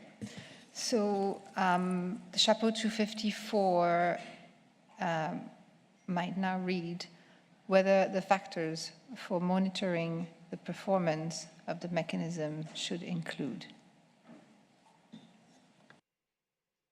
Fantastic. Do I see objections to those amendments? I think they're acceptable. Norway, you have the floor. Thank you, Mr. Chair. No, so this is where I, in the contact group, stated that the important thing here is this system, and that the list doesn't really make sense, which wasn't, so it wasn't, the paper wasn't revised based on that. So in a sense, 54 is in a way superfluous. My problem is that I don't really have a suggestion how to alter it now, but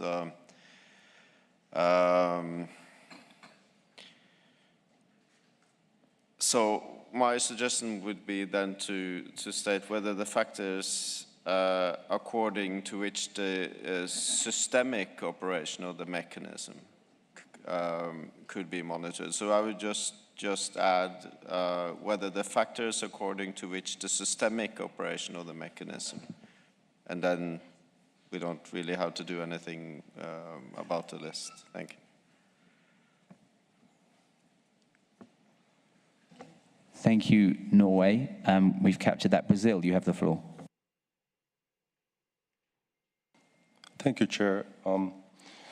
We are a bit concerned with 54C because I think we do not want to give the impression that we are discussing whether the rights of indigenous peoples and local communities over the traditional laws shall or shall not be respected. I think everyone is in agreement that they shall be respected, so maybe some reformulation is needed here. And since I have the floor, I would like to thank Japan for the comments on our proposal, because Japan has just confirmed that we cannot guarantee that the JEF will attend to principles of inclusivity and equity, and that's precisely why we cannot commit that the JEF will host a new fund.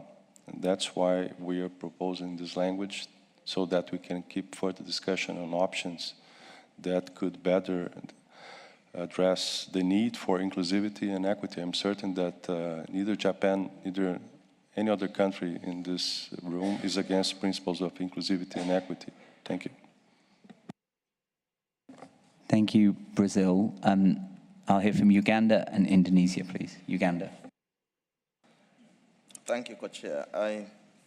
This is just to clarify the concerns of the distinguished delegate from the EU, that what we were actually referring to were the national mechanisms for ABS as they are operating now, and how this mechanism will relate or will perform against the currently operating mechanisms at national level regarding ABS. So we take note of the concerns of the distinguished delegate of the EU.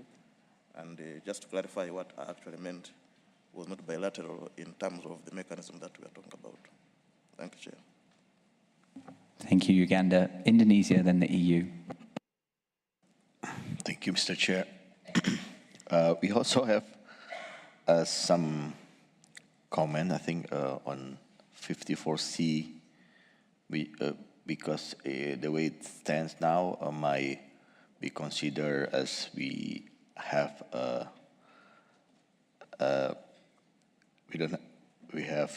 don't have clarity that there are rights of the IPLC, and we don't think that's the case. So we think we should reconsider 54C to rephrase it as it should be. And another point on 55 bis, I think it was proposed by Brazil. We think we can support it. We fully support this proposal because inclusivity, it should be there. I'm sure everyone is supporting inclusivity. So we fully support the new 51 bis as proposed by Brazil. Thank you. Thank you, Indonesia. European Union. Thank you, Chair.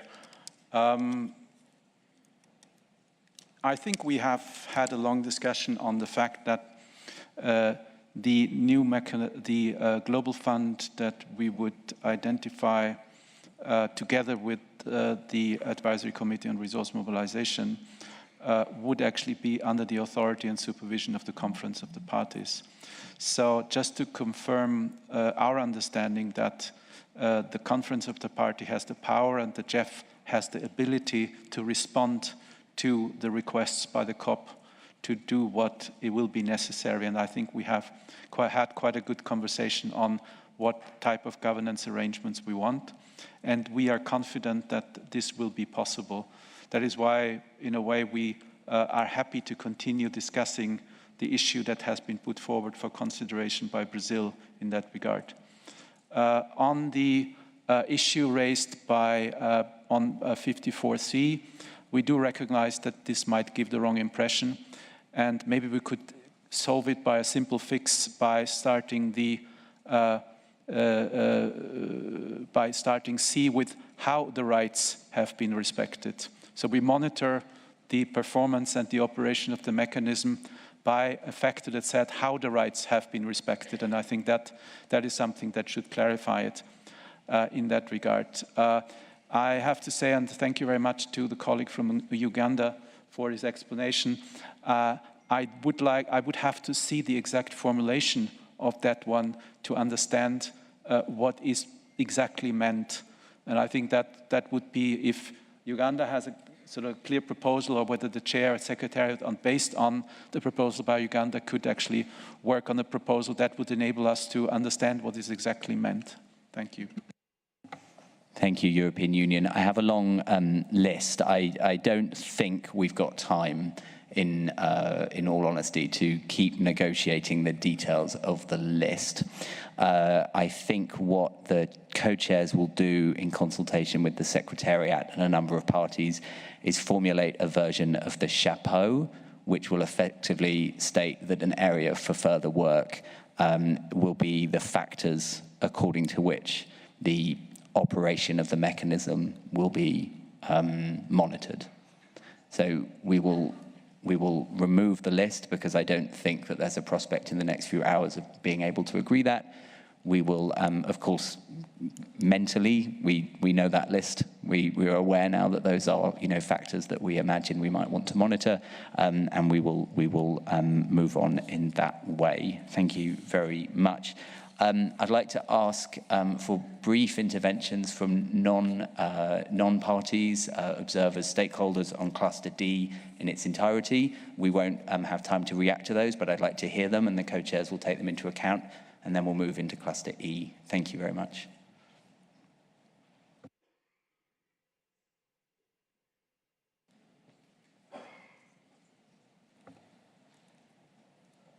IPLC 14, you have the floor. Do identify yourself. Kia ora, my name is Katie Lee. I'm speaking on behalf of the IIFB. There are continued references to a conclusion by the RTEG. We take their recommendations seriously, but remind the parties that RTEGs are not the final word in multilateral negotiations, which are in the hands of all the parties with inputs from observers. There was very little participation by Indigenous people and local communities in the RTEG. We have provided multiple ways in which we believe traditional knowledge and genetic resources are related to DSI. Our traditional knowledge is the subject of human rights, UNDRIP, and finalized decisions by the Convention and the Nagoya Protocol. We're having trouble to continue to accept assertions of the conclusions of an expert body that had limitations for Indigenous peoples and local communities' expert participation. We support further discussion and would like to provide further elaboration to all the parties. We thank the parties for their general support on Indigenous people and local communities with regard to data governance. We would just like to note that in our view there is a relationship between the issues discussed from 46 to 48 and the proposal to discuss the possibility of creating a family of interlinked databases under the mechanism mentioned under paragraph 53. In pointing to this, we would observe that if the idea moves forward, it would further emphasize the need for consideration of the principles and framework for open and responsible data governance that we've been raising. Finally, we thank the co-chairs and the contact group chairs for their approach and transparency regarding our participation. Thank you. We thank you for your participation. Thank you for that helpful intervention. I'll take academic and research 19, and then we'll have to move on. Thank you. Thank you, Mr. Co-Chair. My name is Aisha Gustrakaya, and I'm speaking on behalf of ITSI, interdisciplinary researchers working on digital sequence information. We will like to make a general intervention on the need for principles for open and responsible data governance sooner than later. The ambiguity on specifically applicable guidelines on data management and governance on digital sequence information, taking into account the existing rights and applicable legislation, is making our everyday work cumbersome. The lack of guidance from this forum increases unpredictability, while we have further agreements on open and responsible data governance in other fora, such as the BBNJ. Thank you. Thank you very much. Your points are well noted. I'll give the floor to NGO 28. Then we'll move on. Thank you, Co-Chair. We have a very brief intervention. Paragraph 48 has been split into a point of convergence and a question. And if I'm correctly captured what has been finally agreed upon, there's no reference to data governance in both a point of convergence as well as in question. So perhaps in the end we can add and data related there too. And if parties converge, we can add it in the point of convergence, because we have an understanding that IPLCs have rights on data, their data as well. If that needs to be further discussed, then that can be added into the question part as well. I mean, it depends on what parties are inclined to.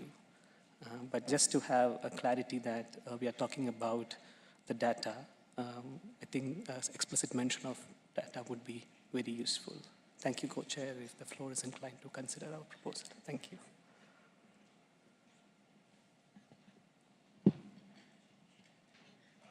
Thank you very much, Third World Network. So this is a suggested insertion into paragraph 48. The multilateral mechanism must respect the rights of IPLCs over their traditional knowledge associated with genetic resources, and data related thereto. Do I see any party support for that insertion, and data related thereto? Thank you, Belarus. We will take that into consideration. Thank you. I'm going to hand over to my co-chair to take us through cluster E. Thank you.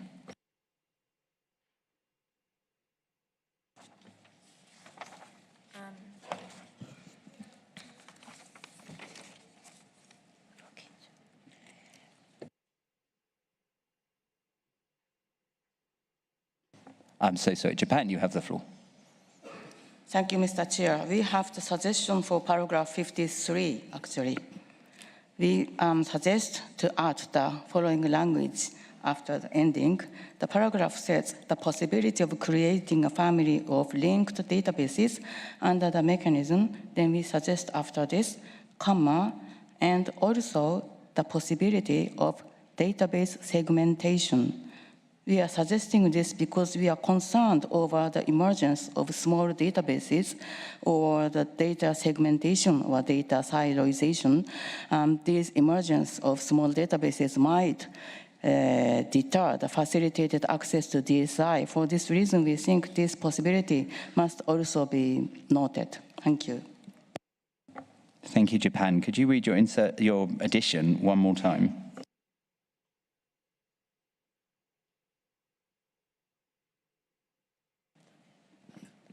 Thank you. Yes, I will read it slowly again. The possibility of creating a family of linked databases under the mechanism, comma, and also the possibility of database segmentation, full stop. Thank you very much. Thank you. Togo, you're asking for the floor. Oui, merci, Monsieur le Président. J'avais compris que vous nous aviez demandé de réagir du 52 à 54, mais vous avez failli conclure sans entendre les parties sur le 52. Et donc, je vais réagir sur le 52. Donc, il parle de la différence, le cas échéant entre la gouvernance du mécanisme dans son ensemble et la gouvernance du fonds. Et pour nous, effectivement, il y a une différence entre le fonctionnement du mécanisme et la gouvernance. Mais ce qui est le défi qui est attendu, c'est la recherche de cohérence entre les deux. Et donc, nous avons une reformulation, une proposition de reformulation. La recherche de cohérence dans le fonctionnement du mécanisme dans son ensemble et la gouvernance du fonds, et qui soit conforme à la décision 15-9. Si je peux reprendre. La recherche de cohérence dans le fonctionnement du mécanisme dans son ensemble et la gouvernance du fonds, et qui soit conforme à la décision 15-9. Merci, Monsieur le Président.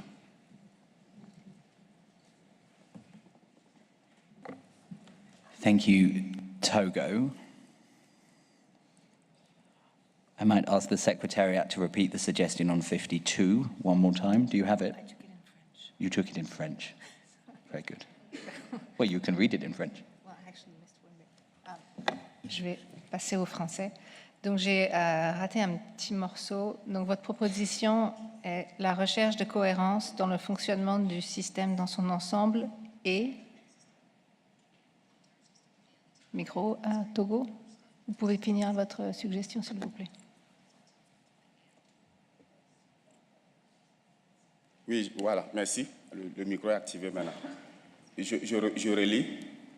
La recherche de cohérence dans le fonctionnement du mécanisme dans son ensemble et la gouvernance du fonds, et qui soit conforme à la décision 15-9. C'est bon? Je le relis.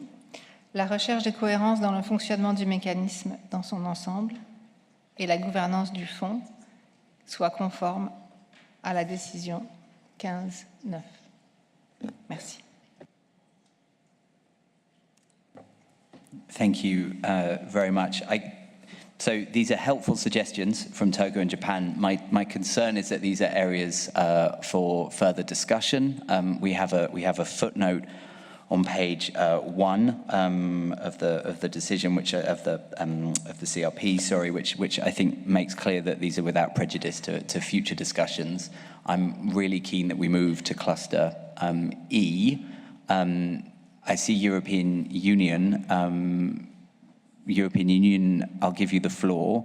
My inclination at this late stage is to simply stick with 52 and 53 as they stand. But I'd like to hear whether that would be acceptable to the floor. European Union, you have the floor. Thank you, Mr. Co-Chair. And you will remember that at the very beginning of our conversation, I said that we needed to be mindful that where it is necessary to include the famous whether and how, or whether, if so, how, whatever.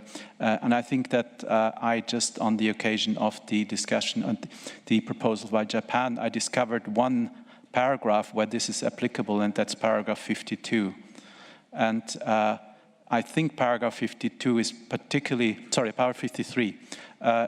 Paragraph 53. So this is a typical case of whether, and if so, how to create a family of linked databases under the mechanisms, because I think we don't have an agreement that this is a desirable thing, and the language that is there sounds like we have already agreed and it's just a question of how. So I think I would be grateful if that could be changed to whether, and if so, how to create a family under the mechanism. Thank you very much. Just to say, the proposal by Togo, in my mind, would be an addition would be a 52 bis, not a replacement of the 52. Thank you. Thank you, EU. That's very helpful. I'll take 2 more interventions from India and Uganda, and then we will factor all of your contributions into the preparation of the next document. India, you have the floor. Thank you, Co-Chair. I thought we were moving to the cluster E, but since it was open and suggestions have come for 52 and 53, I was trying to take this opportunity to also talk about 54, if you permit. So there's a wording which probably captures a formulation which may capture the discussion that we are having here on 54.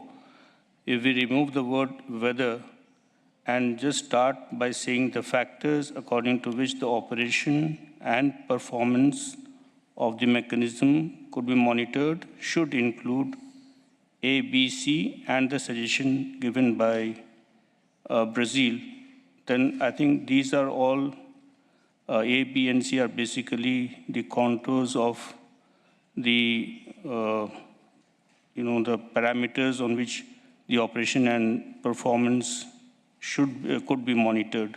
And if we remove the word whether, the objection to C would also go away, and it would in fact help in setting the framework for the monitoring of operation and performance both. Thank you, Chair. Thank you, India. Uganda, and then we'll move on. Thank you, Co-Chair. This is in response to the proposal by Japan.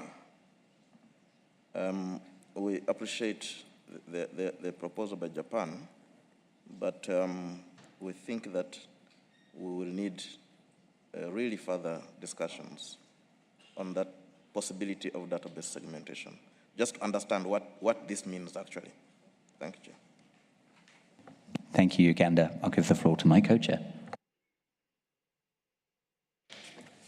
Thank you very much, co-chair, and also delegates for the fruitful discussion on D. I hope we'll be able to move much faster on E, on relation to other approaches and systems. So we'll start with paragraphs 55 and 56, which as co-chairs, we consider these to be paragraphs of potential convergence.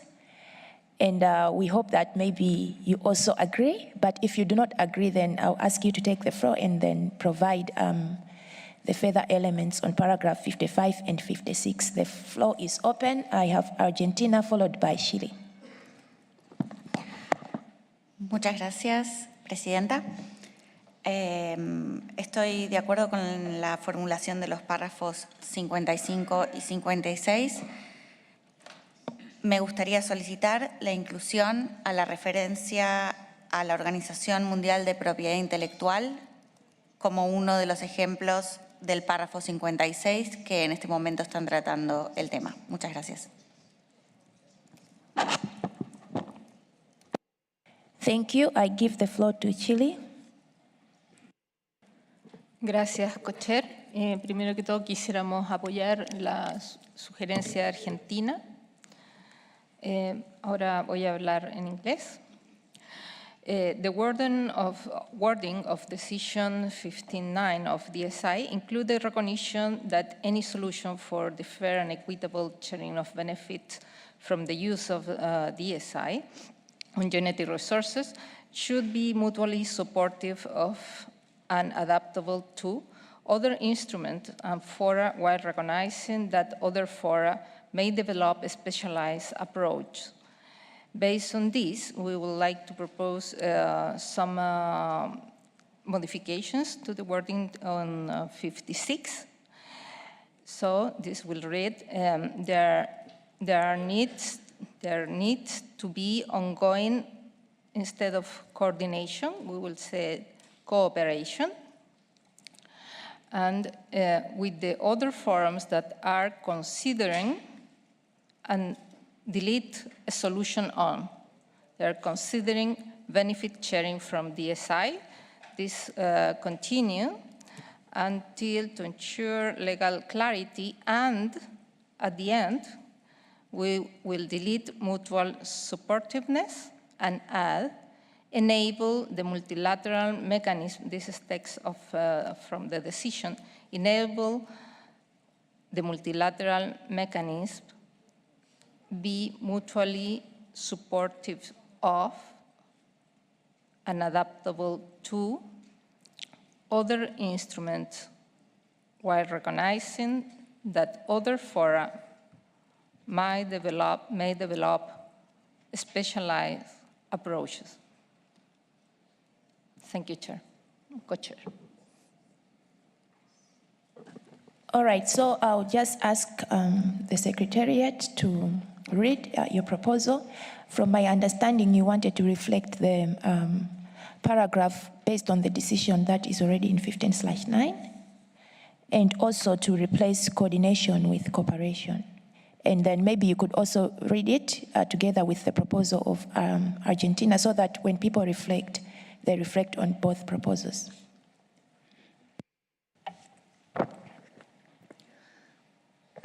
With pleasure, Co-Chair, thank you. So the amended paragraph, paragraph 56 with the amendments proposed by Argentina and Chile would read as follows.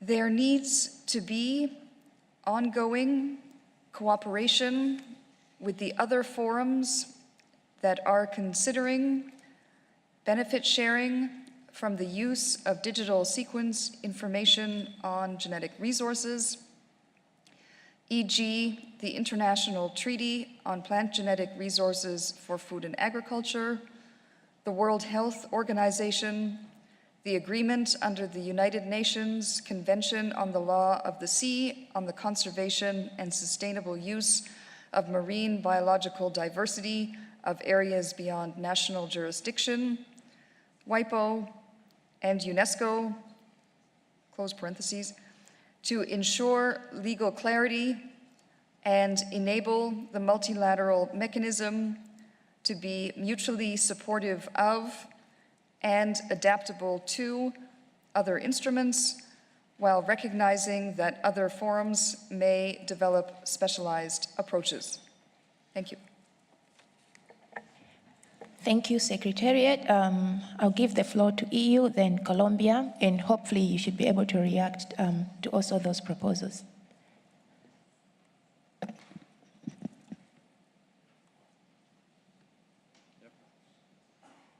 EU, you have the floor. Okay, sorry, I was confused.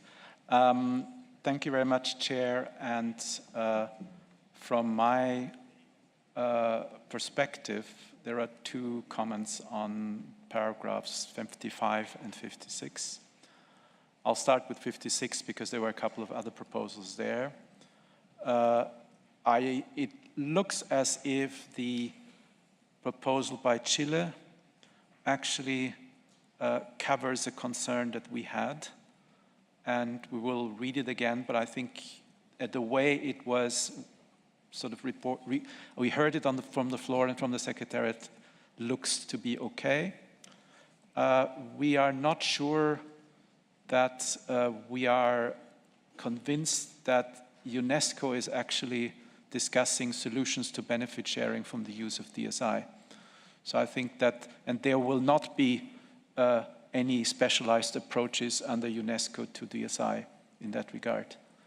I think that the same potentially applies to WIPO that has that one, but I think from my perspective, given the topical discussion that is going on there, we probably can accommodate that, but really very doubtful of whether UNESCO is really working on similar issues and should be mentioned in the 56.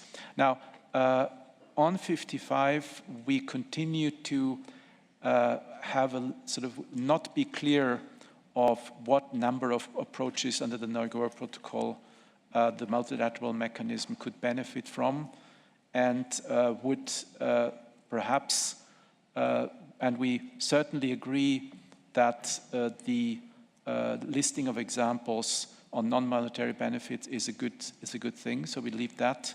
But we would prefer to move the reference to benefit from a number of approaches under the Nagoya Protocol, such as community protocols, to the issues of further discussion, saying whether the multilateral mechanism could benefit, and so on and so forth. I think we're not at this stage clear enough of what it means to have it under areas of convergence. Thank you. Thank you, EU. I'll have Colombia and then Brazil. Thank you, Madam Co-Chair. Regarding the paragraph 56, we fully support the comment made by Chile. I think it's important to leave it clear that there are DSI is understood in different contexts by different organizations and different ongoing discussions, but there still need to be some sort of communication, some sort of supportiveness from the others. We also agree from some of the comments from the EU that in paragraph 55, it does need a list of examples to make it more clear. Nagoya is important, it's an ongoing protocol, it's been tested, so there are lessons that can be learned from it. So, yeah, thank you. Thank you, Colombia. Brazil, followed by UK. Thank you, Chair. On paragraph 55, we would suggest that we would include not only examples of non-monetary benefits, but also of monetary benefits. So it reads, and the listing of examples of monetary and non-monetary benefits. We would also suggest the re-inclusion of two paragraphs that were in the non-paper and are not in this version, which we believe are important, and I don't think they haven't been questioned by any party, which were the fair and equitable sharing of benefits from the use of DSI on genetic resources is without prejudice to national access and benefit sharing measures. And the multilateral mechanism should not undermine the rights and responsibilities which exist under the protocol. These were in the previous version of the non-paper, and we suggest that it be re-included. On paragraph 56, we support Argentinian proposal to include the reference to WIPO, and we recall we mentioned explicitly WIPO missing from the presentations that were made from the Secretariat on ongoing discussions that could be relevant to our work, so we strongly support an inclusion to WIPO. And we also suggest adding some new language at the end of paragraph 56 saying, after mutual supportiveness, we would put a comma and say, and then respecting existing mandates and the obligations set out in Article 15 of the Convention and Article 5 of the Nagoya Protocol. I'll read it again, comma. After mutual supportiveness, in the end of paragraph 56, there would be a comma, and then respecting existing mandates and the obligations set out in Article 15 of the Convention and Article 5 of the Nagoya Protocol. Thank you. Brazil, just to check, there was also a proposal from Chile to extend the last part of the paragraph. So is your proposal in addition to that, or it's separate from what Chile proposed? Maybe if you could also just clarify. You can come back. Okay, yeah, Brazil. Okay. Okay, fine. I'll have UK and then Republic of Korea. Thank you, Madam Co-Chair. We think this is a really helpful paragraph. We've just got a couple of suggestions. We can support the addition of cooperation by Chile and also the removal of the reference to a solution. We're also not clear that UNESCO are dealing with the issue and would suggest that that would come out. And from the list of other forums, we see this list really as a bit of a mix between forums and agreements. So perhaps it could be more streamlined, and we could refer instead to the FAO, the WHO, and UNCLOS as the key forums, but we could also accept that WIPO are looking at related issues as well. So that would be, FAO would be replacing the text on the International Treaty on Plant Genetic Resources for Food and Agriculture. WHO remains as it is, and then the agreement under UNCLOS, so we refer to UNCLOS instead of the agreement itself.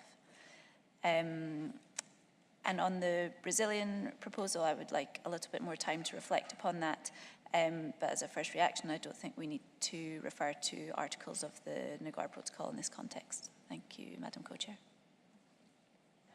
Thank you. So for paragraph 56 then, there seemed to be some support on the Chilean proposal to replace coordination with cooperation, to delete a solution on, and then there is the proposal by UK to refer to forums and not agreements so that we can streamline the text. And the last part is yet to be reflected upon. So as you comment, please also comment on these new proposals that have come so that we are able to get your position and be able to make a conclusion moving forward. So I have Republic of Korea, followed by Canada, then Switzerland.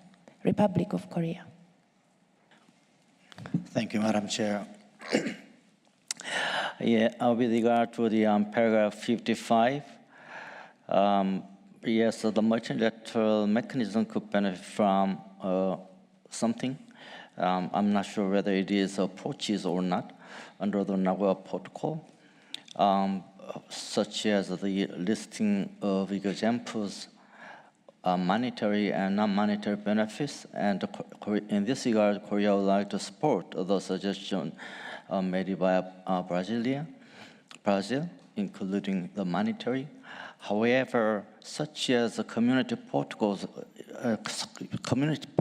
in this regard is associated with the IPLCs, and especially in our protocol Article 12, the says that customary laws, community protocols, and procedures. I'm not sure whether this includes one of these other rules and laws will be appropriate here. And also, I would like to make sure that the ITPJFA is not yet to confirm the use of the word GSD or DSI here. So I would like to make sure of it. Thank you, Madam Chair. Thank you very much. I now give the floor to Canada, then Switzerland. Canada. Thank you. Let's see. So we think that the Chilean suggestion is very helpful, and we like the way that it's reflecting the decision 15.9 text on those points. The reference to UNESCO was our original proposal, and we had more in mind scientific capacity building at that point. So we're happy to have that removed in this context. That's fine. We can also support the reference to WIPO, given what they've been talking about. On the references to the Nagoya Protocol, certainly there are constructive things there, and of course they are directly from the Bonn guidelines as well. But we do tend to think that those things need further discussion. And with regard to Brazil's addition, let's see, about respecting existing mandates set out in Article 15 and Article 5, we don't think that's necessary here. And again, I think when you start bringing in the Nagoya Protocol, it's something that we don't necessarily have convergence on. But I would hope that we do generally, agree on the bulk of 56 as a point of convergence. We'd like to see that still maintained as something that we're all talking about. Thank you. Thank you, Canada. I give the floor to Switzerland, then Norway. Thank you, Co-Chair. So with regard to paragraph 55, for us it's also not very clear what these number of approaches exactly are, so a number of approaches on the Nagoya Protocol. We also understand that the listing of examples of non-monetary benefits could be helpful, but otherwise I think this is too vague for us, and so we would move this to the issues for further discussion. And also we do not support the inclusions suggested by Brazil regarding references to the articles in the CBD and Nagoya Protocol. We don't think that this is needed here, and also we do not support the reference to the national measures. Regarding paragraph 56, we think that the amendments made by Gili and others are helpful, and in particular also the suggestions to clarify the different, like whether they are agreements or different fora. I think this will be very helpful. Thank you very much. Thank you. I give the floor to Norway, followed by South Africa. Thank you, Madam Chair. Regarding 55, similar to EU and Switzerland, we think this could be moved down for further discussion. In addition to that, we don't really see that there's a lot of benefits from the approaches under the Nagoya Protocol, because that's the bilateral approach, which is not suitable for DSI. Regarding 56, we agree with insertion by Chile.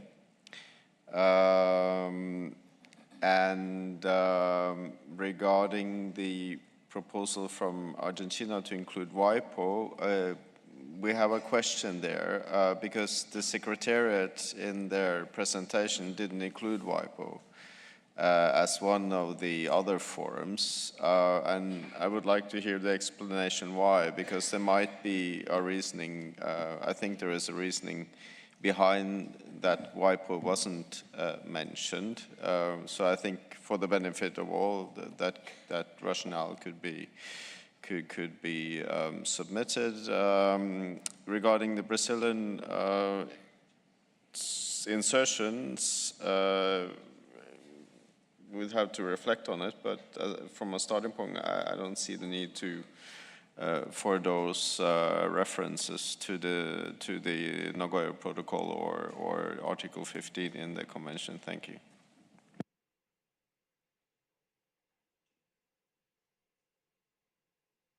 All right, I give the floor now to South Africa, followed by EU. Thank you, Chair. We would like to align with the intervention made by Switzerland. I think we are on the same page on most. In terms of paragraph 55, reference to Nagoya Protocol, indeed, further discussion required, as well as then the last part of 56. We would like to see the Brazilian input. However, we would prefer to then keep them without the additions. However, and then we also would agree with the introduction of cooperation. However, we would like to keep coordination as well. So I think it's 55, also further discussion, and any reference to Nagoya Protocol or reference to bilateral would be further discussion. Thank you. Thank you, South Africa. I give the floor to EU, then Namibia, EU.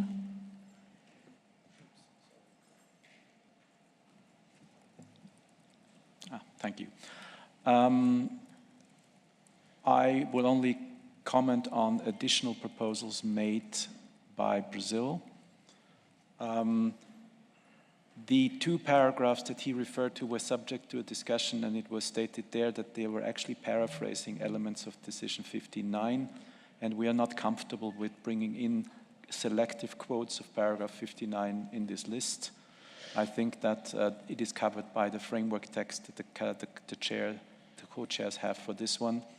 I think if at all there can be a specific reference to say that the relation to other approaches and systems shall be governed by the principles set out in Decision 59, and I think that would be the maximum of what we would be able to accept. I think that the addition at the end of paragraph 56, again, I think are paraphrasing to a degree things that we have already said in other decisions, and I think that I don't see a good reason for adding yet again a reference to the obligations of the Convention and especially the Nagoya Protocol, so no to that one as well. But we certainly think that the listing of examples of monetary benefits as suggested by Brazil could be helpful, so I think no objection to having this included in paragraph 55, as long as the reference to the approaches under the Nagoya Protocol is moved to issues for further discussions. Thank you. Thank you. I'll now have Namibia, then Togo. Namibia. Thank you, Madam Co-Chair.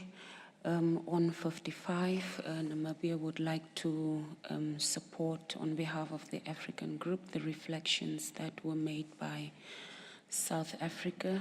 However, we would like to emphasize that there is a need to keep community protocols. Maybe we can add where applicable as part of that sentence, and then we would also like to support the insertion of Brazil that relates to monetary and non-monetary benefits. On 56, Madam Co-Chair, in terms of the need for ongoing coordination with other forums that are considering a solution on benefit sharing from the use of DSI on genetic resources, Africa is of the view that this will be a new and innovative model under the CBD, and thus need further discussions regarding the overall coordination of the process. We can agree with replacing agreement with forums, but we would like to retain coordination and collaboration, because our belief is that when you talk about coordination, it looks more at the harmonious functioning of having an effective outcome on the process. So thank you, Madam Co-Chair. Thank you, Namibia. I give the floor to Togo, then Morocco. Merci, Madame la coprésidente. Sur le C55, nous soutenons la proposition du Brésil d'ajouter les avantages monétaires. Et pour aller vers un consensus, on pourrait ramener ce paragraphe vers le rapprocher du 61, qui parle des conflits potentiels avec le protocole de Nagoya.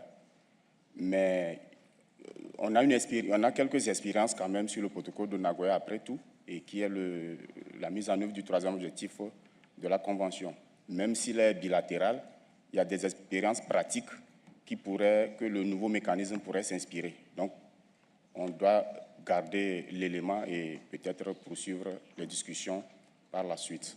Sur les séquences 5, nous posons la même question que l'Union européenne sur la pertinence d'inclure l'UNESCO, étant donné qu'on n'est pas certain qu'il y a un instrument spécialisé qui parle de l'ISN au sein de l'UNESCO. Dans ce cas, on pourrait supprimer l'UNESCO. Et nous soutenons la proposition de la Namibie sur d'approfondir les réflexions sur les implications quand quand ce qui s'agit par rapport à la coopération ou à la coordination, est-ce qu'on a les mêmes implications juridiques? Donc, on pourrait approfondir les discussions pour voir quel est le terme le plus approprié. Merci, Madame la coprésidente.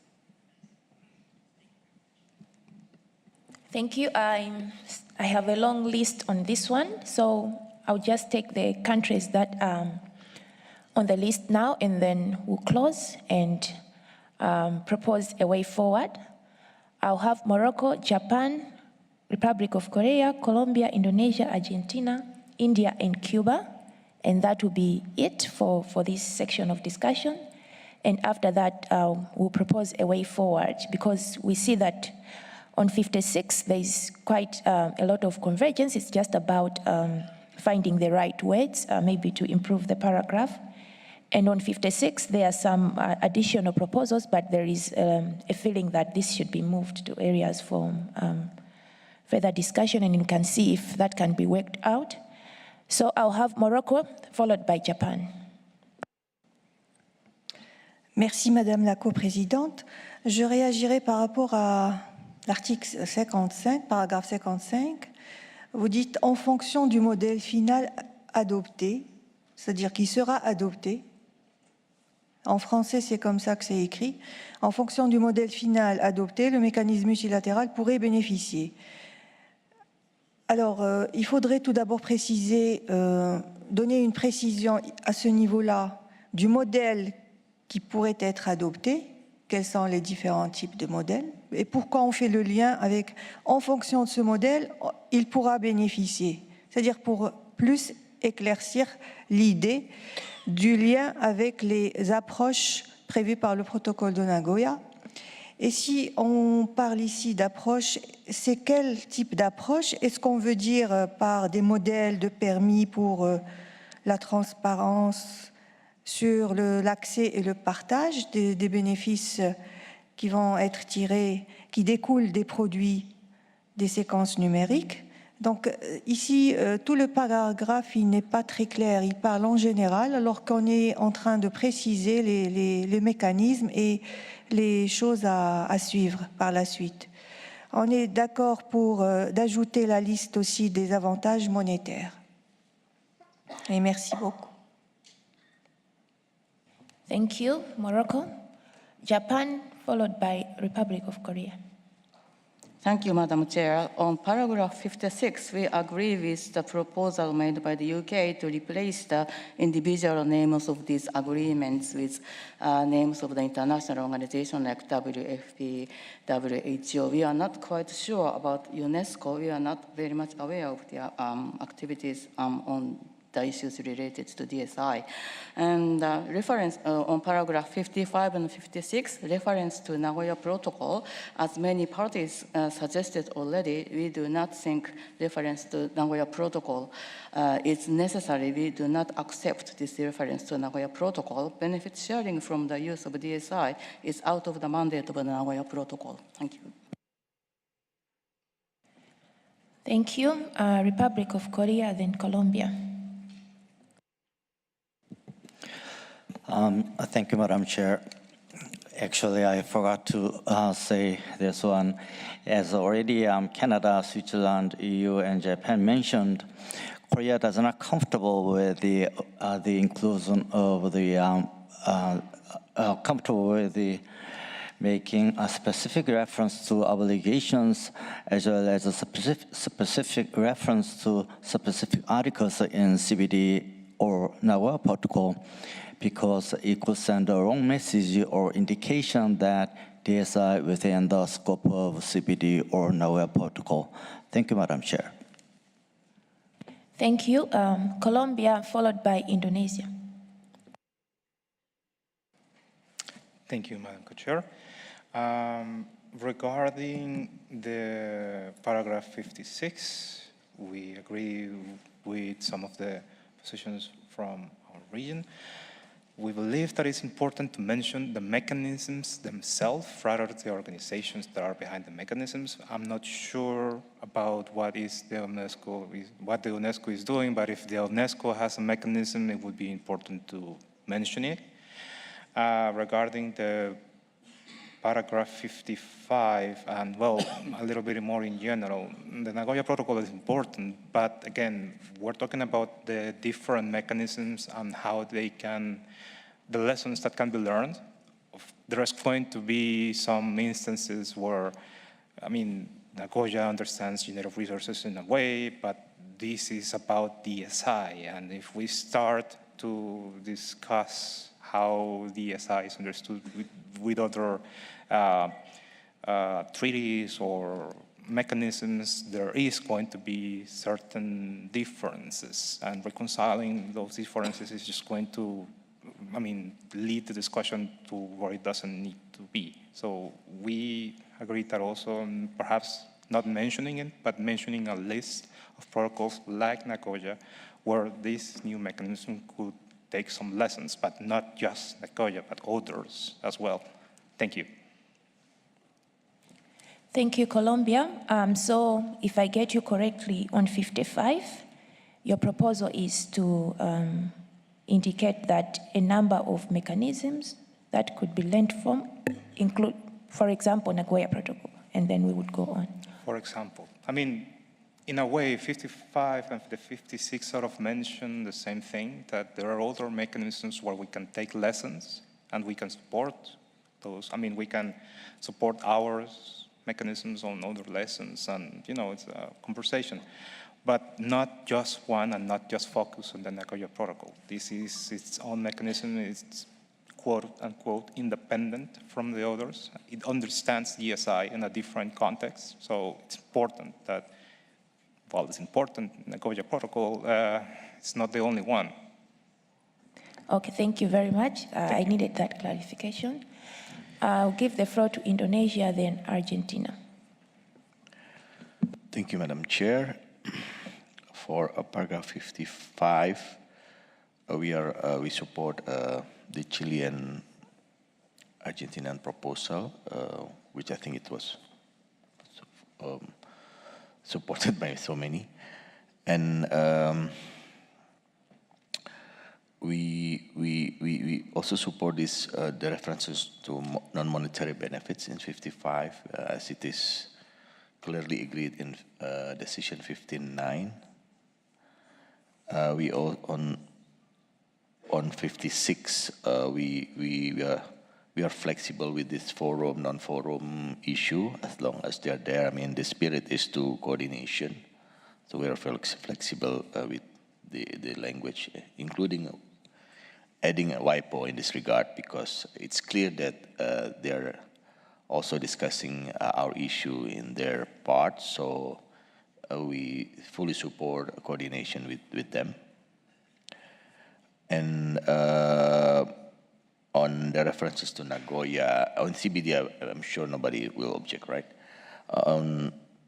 While on the reference to Nagoya, we think this is also good to be considered and referred to in this paragraph, because 59 also considers Nagoya. So since 15.9, we all agree to it, we don't think there is an issue to including Nagoya in 59. Thank you, Madam Chair.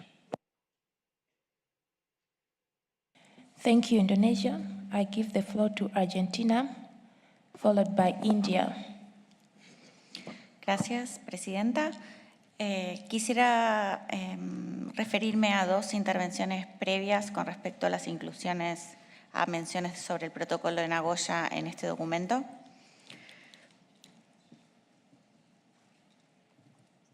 En primer lugar, quisiera referirme al comentario sobre que, si escuché correctamente, expresó que el protocolo de Nagoya hace una paráfrasis de la decisión 15.9. Sobre este punto, quisiera expresar que me parece que esto no es una interpretación adecuada. El protocolo de Nagoya precede la decisión. En este caso, si hay elementos del protocolo de Nagoya que están incluidos en la decisión 15.9, esto no niega la existencia del protocolo de Nagoya, sino que lo reafirma.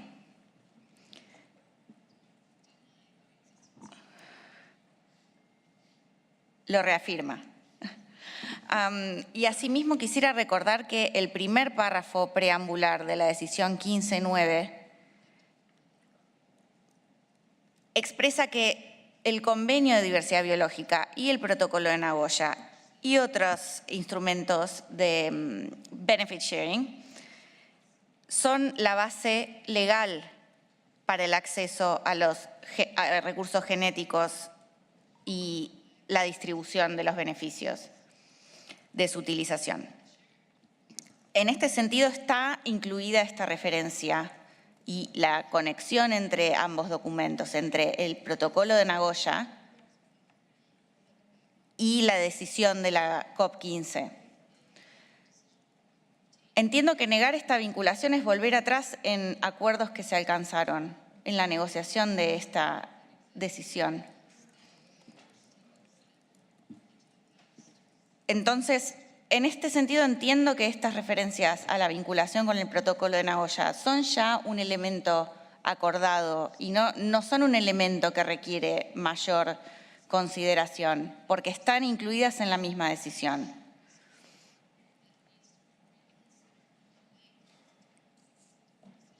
Esto también es cierto del párrafo 11 de la decisión.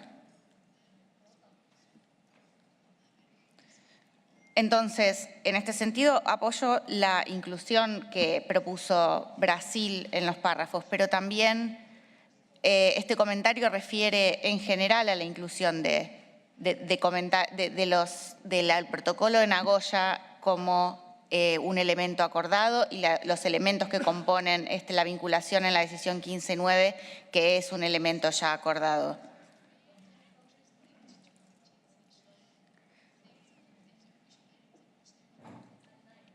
No olvidemos el primer párrafo preambular de la decisión 15.9, porque si no, pasando lo siguiente, si vamos a olvidar el primer párrafo de esta decisión, ¿qué va a pasar con el resto de los párrafos que acordamos en diciembre de 2022? Muchas gracias.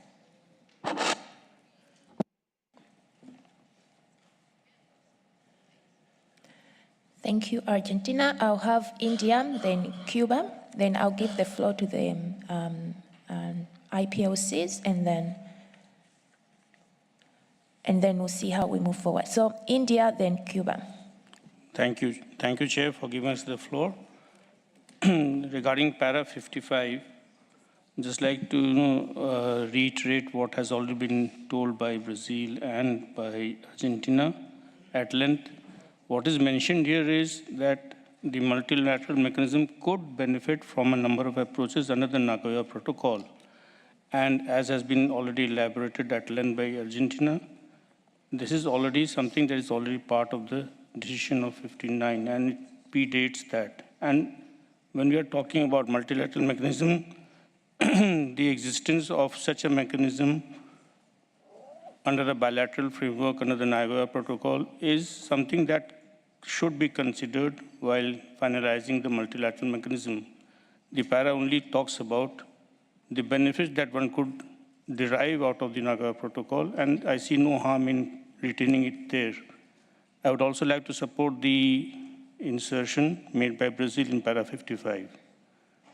So coming to para 56, I would like to retain the word coordination there, and regarding the insertion that has been made about UNESCO, if UNESCO is not the entity which is dealing with all this, it should be removed. So I have no objection to that. Thank you, Chair. Thank you. Cuba, you have the floor.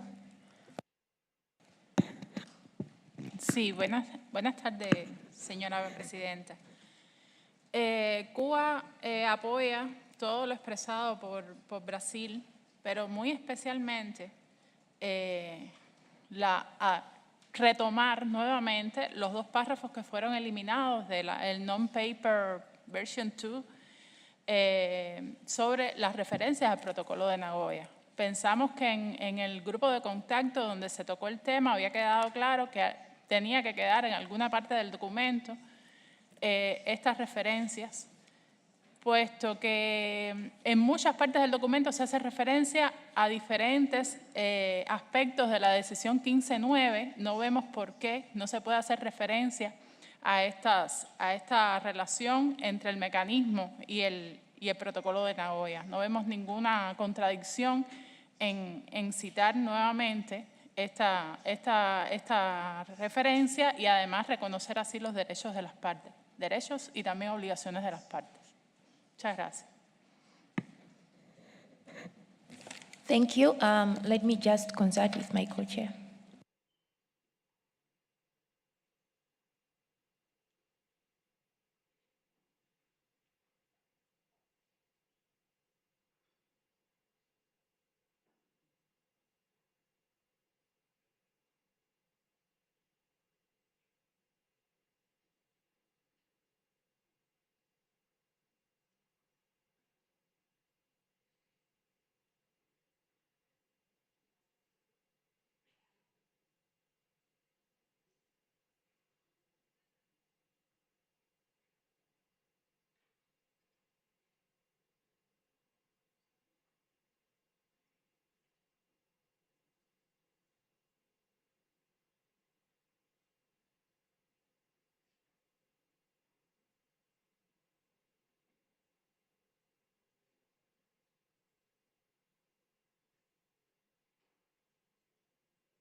Okay, was just consulting with my co-chair, and I see that the list has grown longer. I had intended to stop the interventions on Cuba, who have just spoken, because looking at the interventions so far, from our recollection on paragraphs 55 and 56, for paragraph 55, there seemed to be agreement that we would need some of the examples, but not too clear about the mention of the Nagoya Protocol, as Colombia said, the isolation of the Nagoya Protocol. So our proposal is to include those proposals on reference to monetary benefits, which a lot of people have supported, and customary law, which I think Korea and others indicated, but move these paragraphs to elements for further discussion.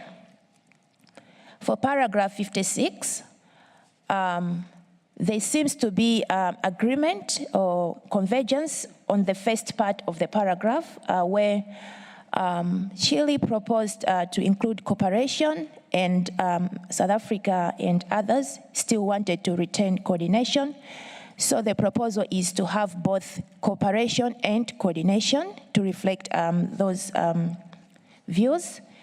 And then delete a solution on because it was supported, and then continue with the paragraph, but also refer to forums rather than agreements, which was also supported. Delete reference to UNESCO and include reference to WIPO. Now on this paragraph, the area where we seem to still have need for discussion is on the last part, where Chile proposed reference to what was in decision 15/9, and then we have the Brazilian proposal.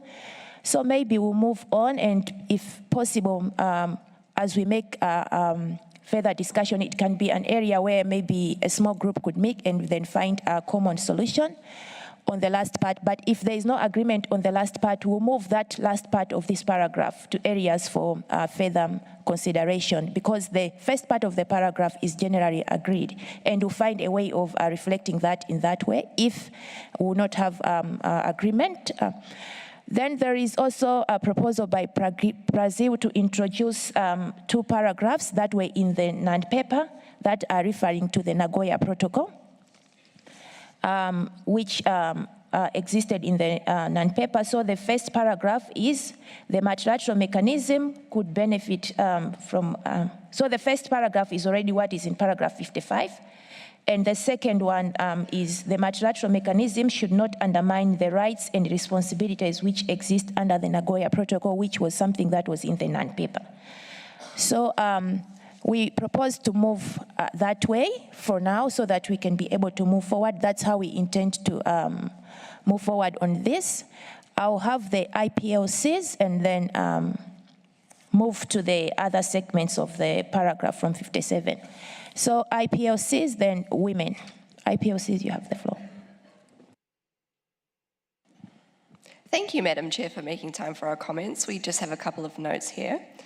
In paragraph 56, we strongly support the retention of the references to the Nagoya Protocol and community protocols.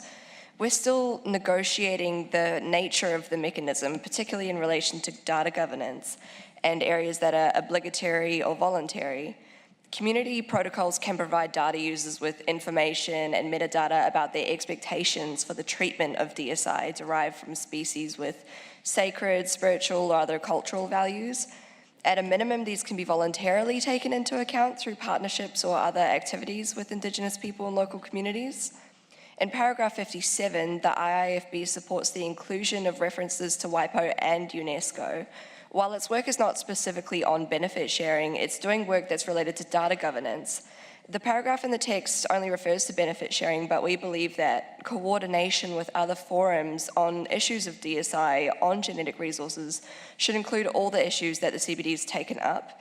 And this includes data governance and provides a more holistic view on the regulatory landscape on this issue. Therefore, we suggest retaining the reference to UNESCO and amending the text to state that there needs to be strong ongoing coordination and cooperation with the other forums that are considering a solution on benefit sharing and data governance from the use of digital sequence information on genetic resources. Thank you. Thank you. I'll have women. Thank you very much, Madam Co-Chair. I speak on behalf of the CDB Women Caucus. In line with Argentina's and IFB participation proposal, I would like to mention that the decision 15.9, paragraph 11 says that the fair and equitable sharing does not affect the existing rights and obligations under the Convention, including those related to the traditional knowledge and the rights of IPLCs. With regard to the community protocols, those instruments have been important to strengthen the full and effective participation of indigenous peoples and local communities, women in the protection of their lands, territories, and resources, traditional knowledge, and associated with genetic resources. And as I have been mentioned, could be documents that bring advice in all the activities proposed by this working group in regard to of indigenous people and local communities, with special interest for the inclusion of women of those peoples and communities, indigenous peoples and local communities, who are critical knowledge holders of traditional knowledge related with genetic resources, and also links local governance structures and national governance national governments. We ask for support of the parties to keep this crucial reference. And thank you, Madam Co-Chair. Thank you. I would like to ask parties for the support of the IPLC. Parties who support IPLC statement. I see Uganda. And women, okay, I see lots of party support. Now, I had made a proposal on the way to move forward just before we had taken the interventions from the IPOCs and women. So I would just like to get from the room comments on that proposal as a way of moving forward, because we have understood the different views on those paragraphs, and like indicated for paragraph 55, we have proposed to move it to areas for further discussion. The changes in paragraph 56 on the first part seem to be agreeable for all. I think with the intervention just made by the IPLCs, it looks like they still want to retain UNESCO in reference in this paragraph. And then there is that last part where we have proposals from Brazil and Chile and others, which there seem to be no convergence, and we are proposing that if we still don't find convergence on that, we just move that last part to the areas for further discussion. So I'll just get a few parties just to react on the way forward. So I have a long list here, but I just want to make sure that it's about responding to this proposal of moving us forward. All right, so I have on the list, DRC, Togo, then EU. DRC. Hope to respond to the way forward.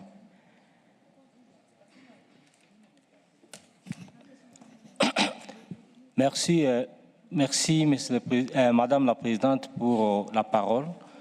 En ce qui concerne la marche à suivre, étant donné qu'il y a toujours, nous avons soutenu le maintien disons des points 55 et la modification des 56, étant donné qu'il n'y a pas consensus sur le point 55, je proposerai qu'on puisse peut-être les déplacer 55 sur la partie sur laquelle on va continuer à discuter, mais que la référence toujours par rapport au protocole de Nagoya soit maintenue.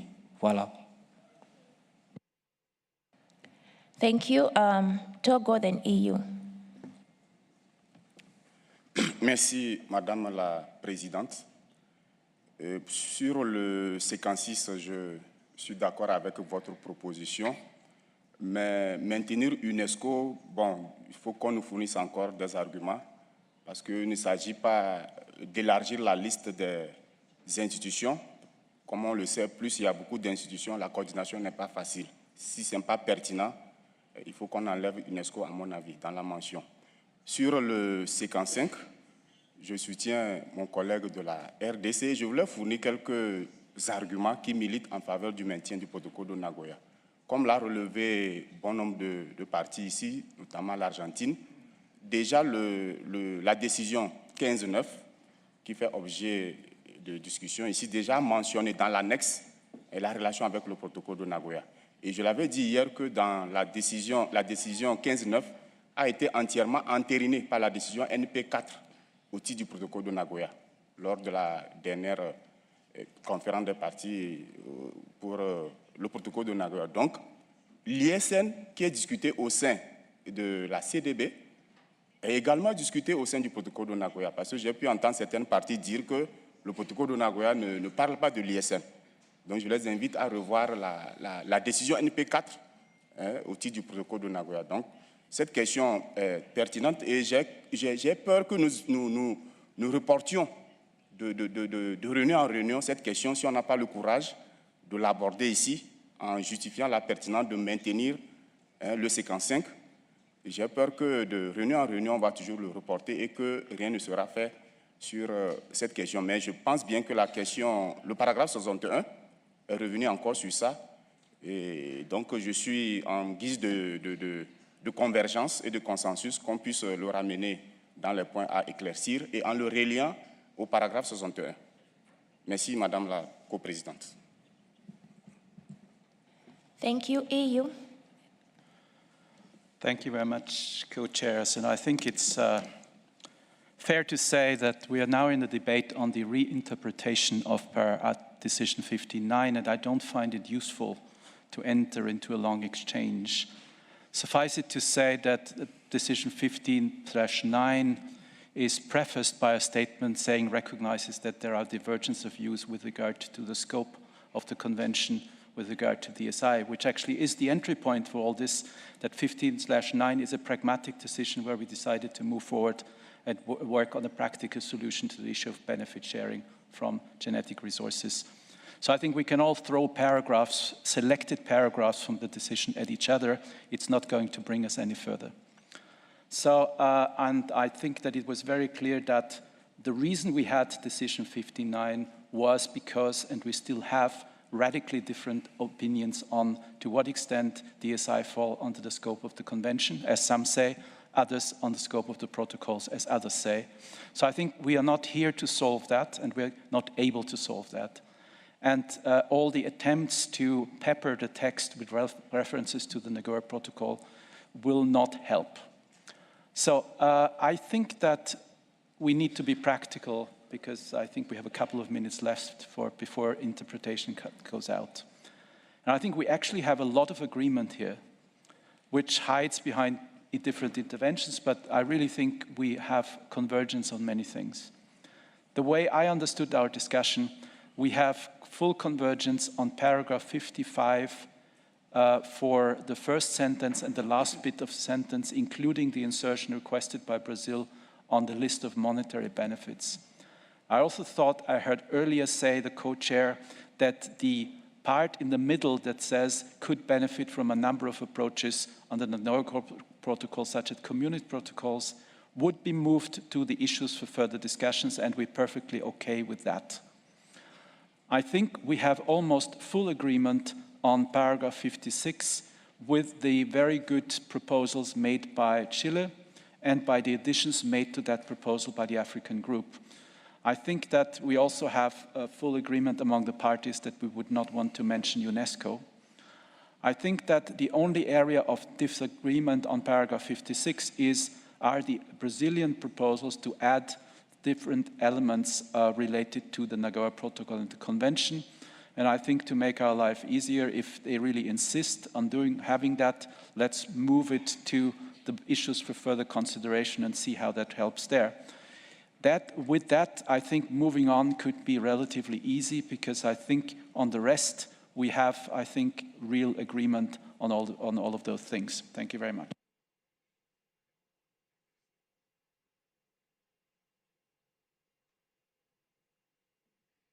Okay, thank you. I'll only take the last two countries that have not spoken before. So I'll have China, then Uganda, and then we are almost close to the finish because the interpretation will go off. China and Uganda. 谢谢共同主席女士。首先向您表示抱歉，在您宣布关闭话筒后，我又按下了发言键。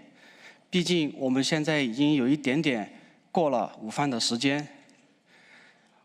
按下发言，我主要是想就第56段涉及到联合国教科文组织这个讨论的争议点提供一些信息。联合国教科文组织第41届会议在2021年11月底通过了开放科学建议书。这份建议书提出一系列有利于在个人、机构、国家、地区和国际层面公平公正地实施全民开放科学的行动，标志着开放科学迈入全球共识的新阶段。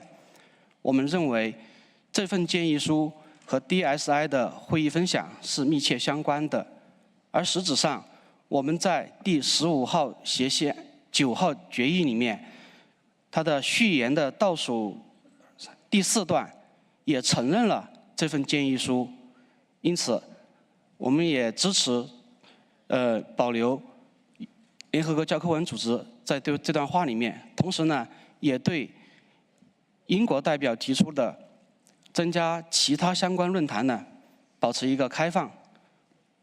另外，我也非常的支持主席女士刚才提出的推动达成共识的工作方案、工作思路呢，表示支持。谢谢主席女士。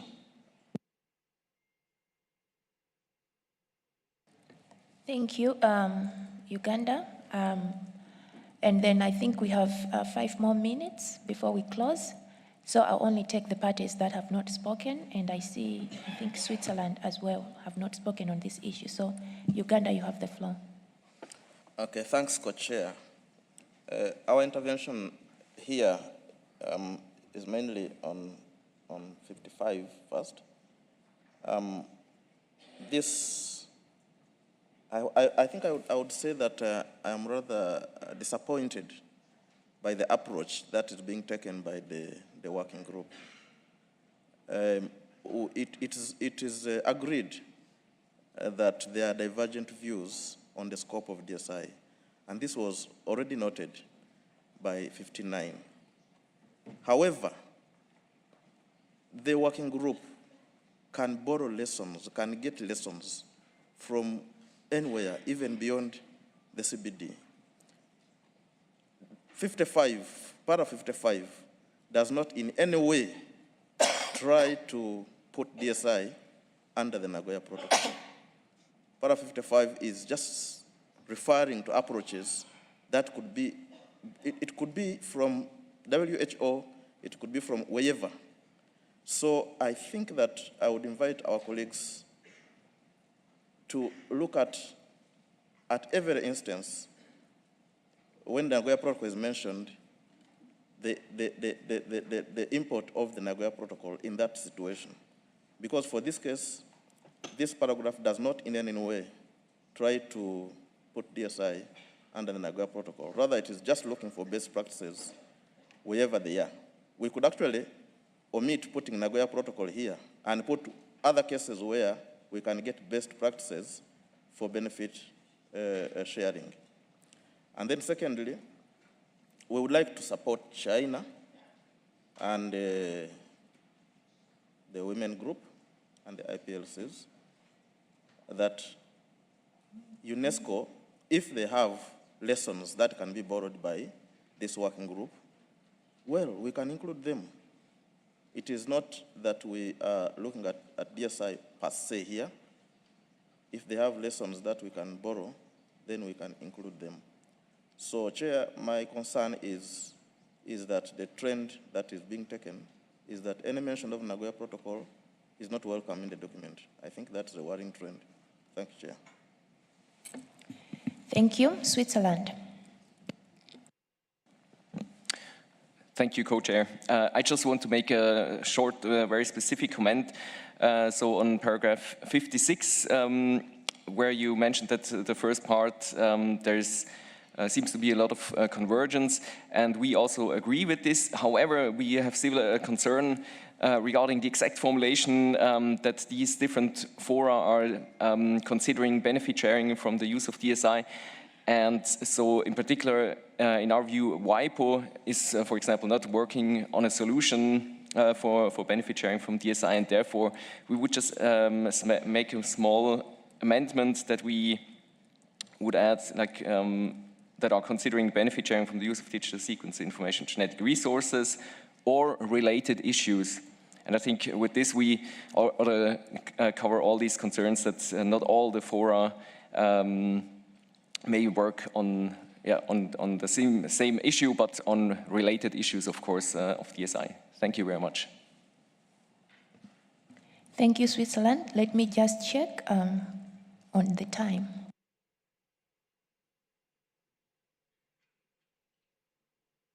Okay, so we don't have any more time. So moving forward on this paragraph, we have heard your views. We have seen where we seem to converge and where we seem to have divergences.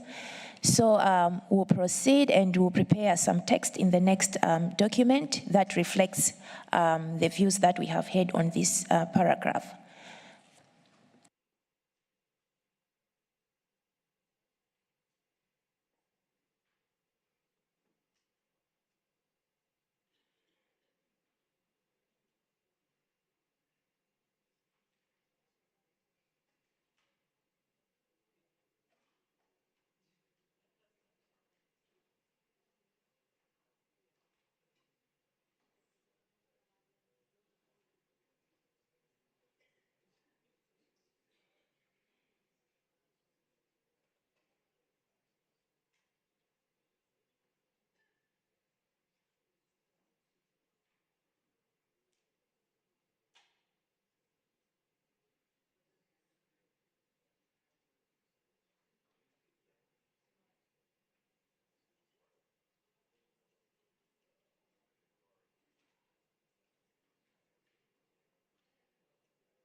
All right, thank you very much.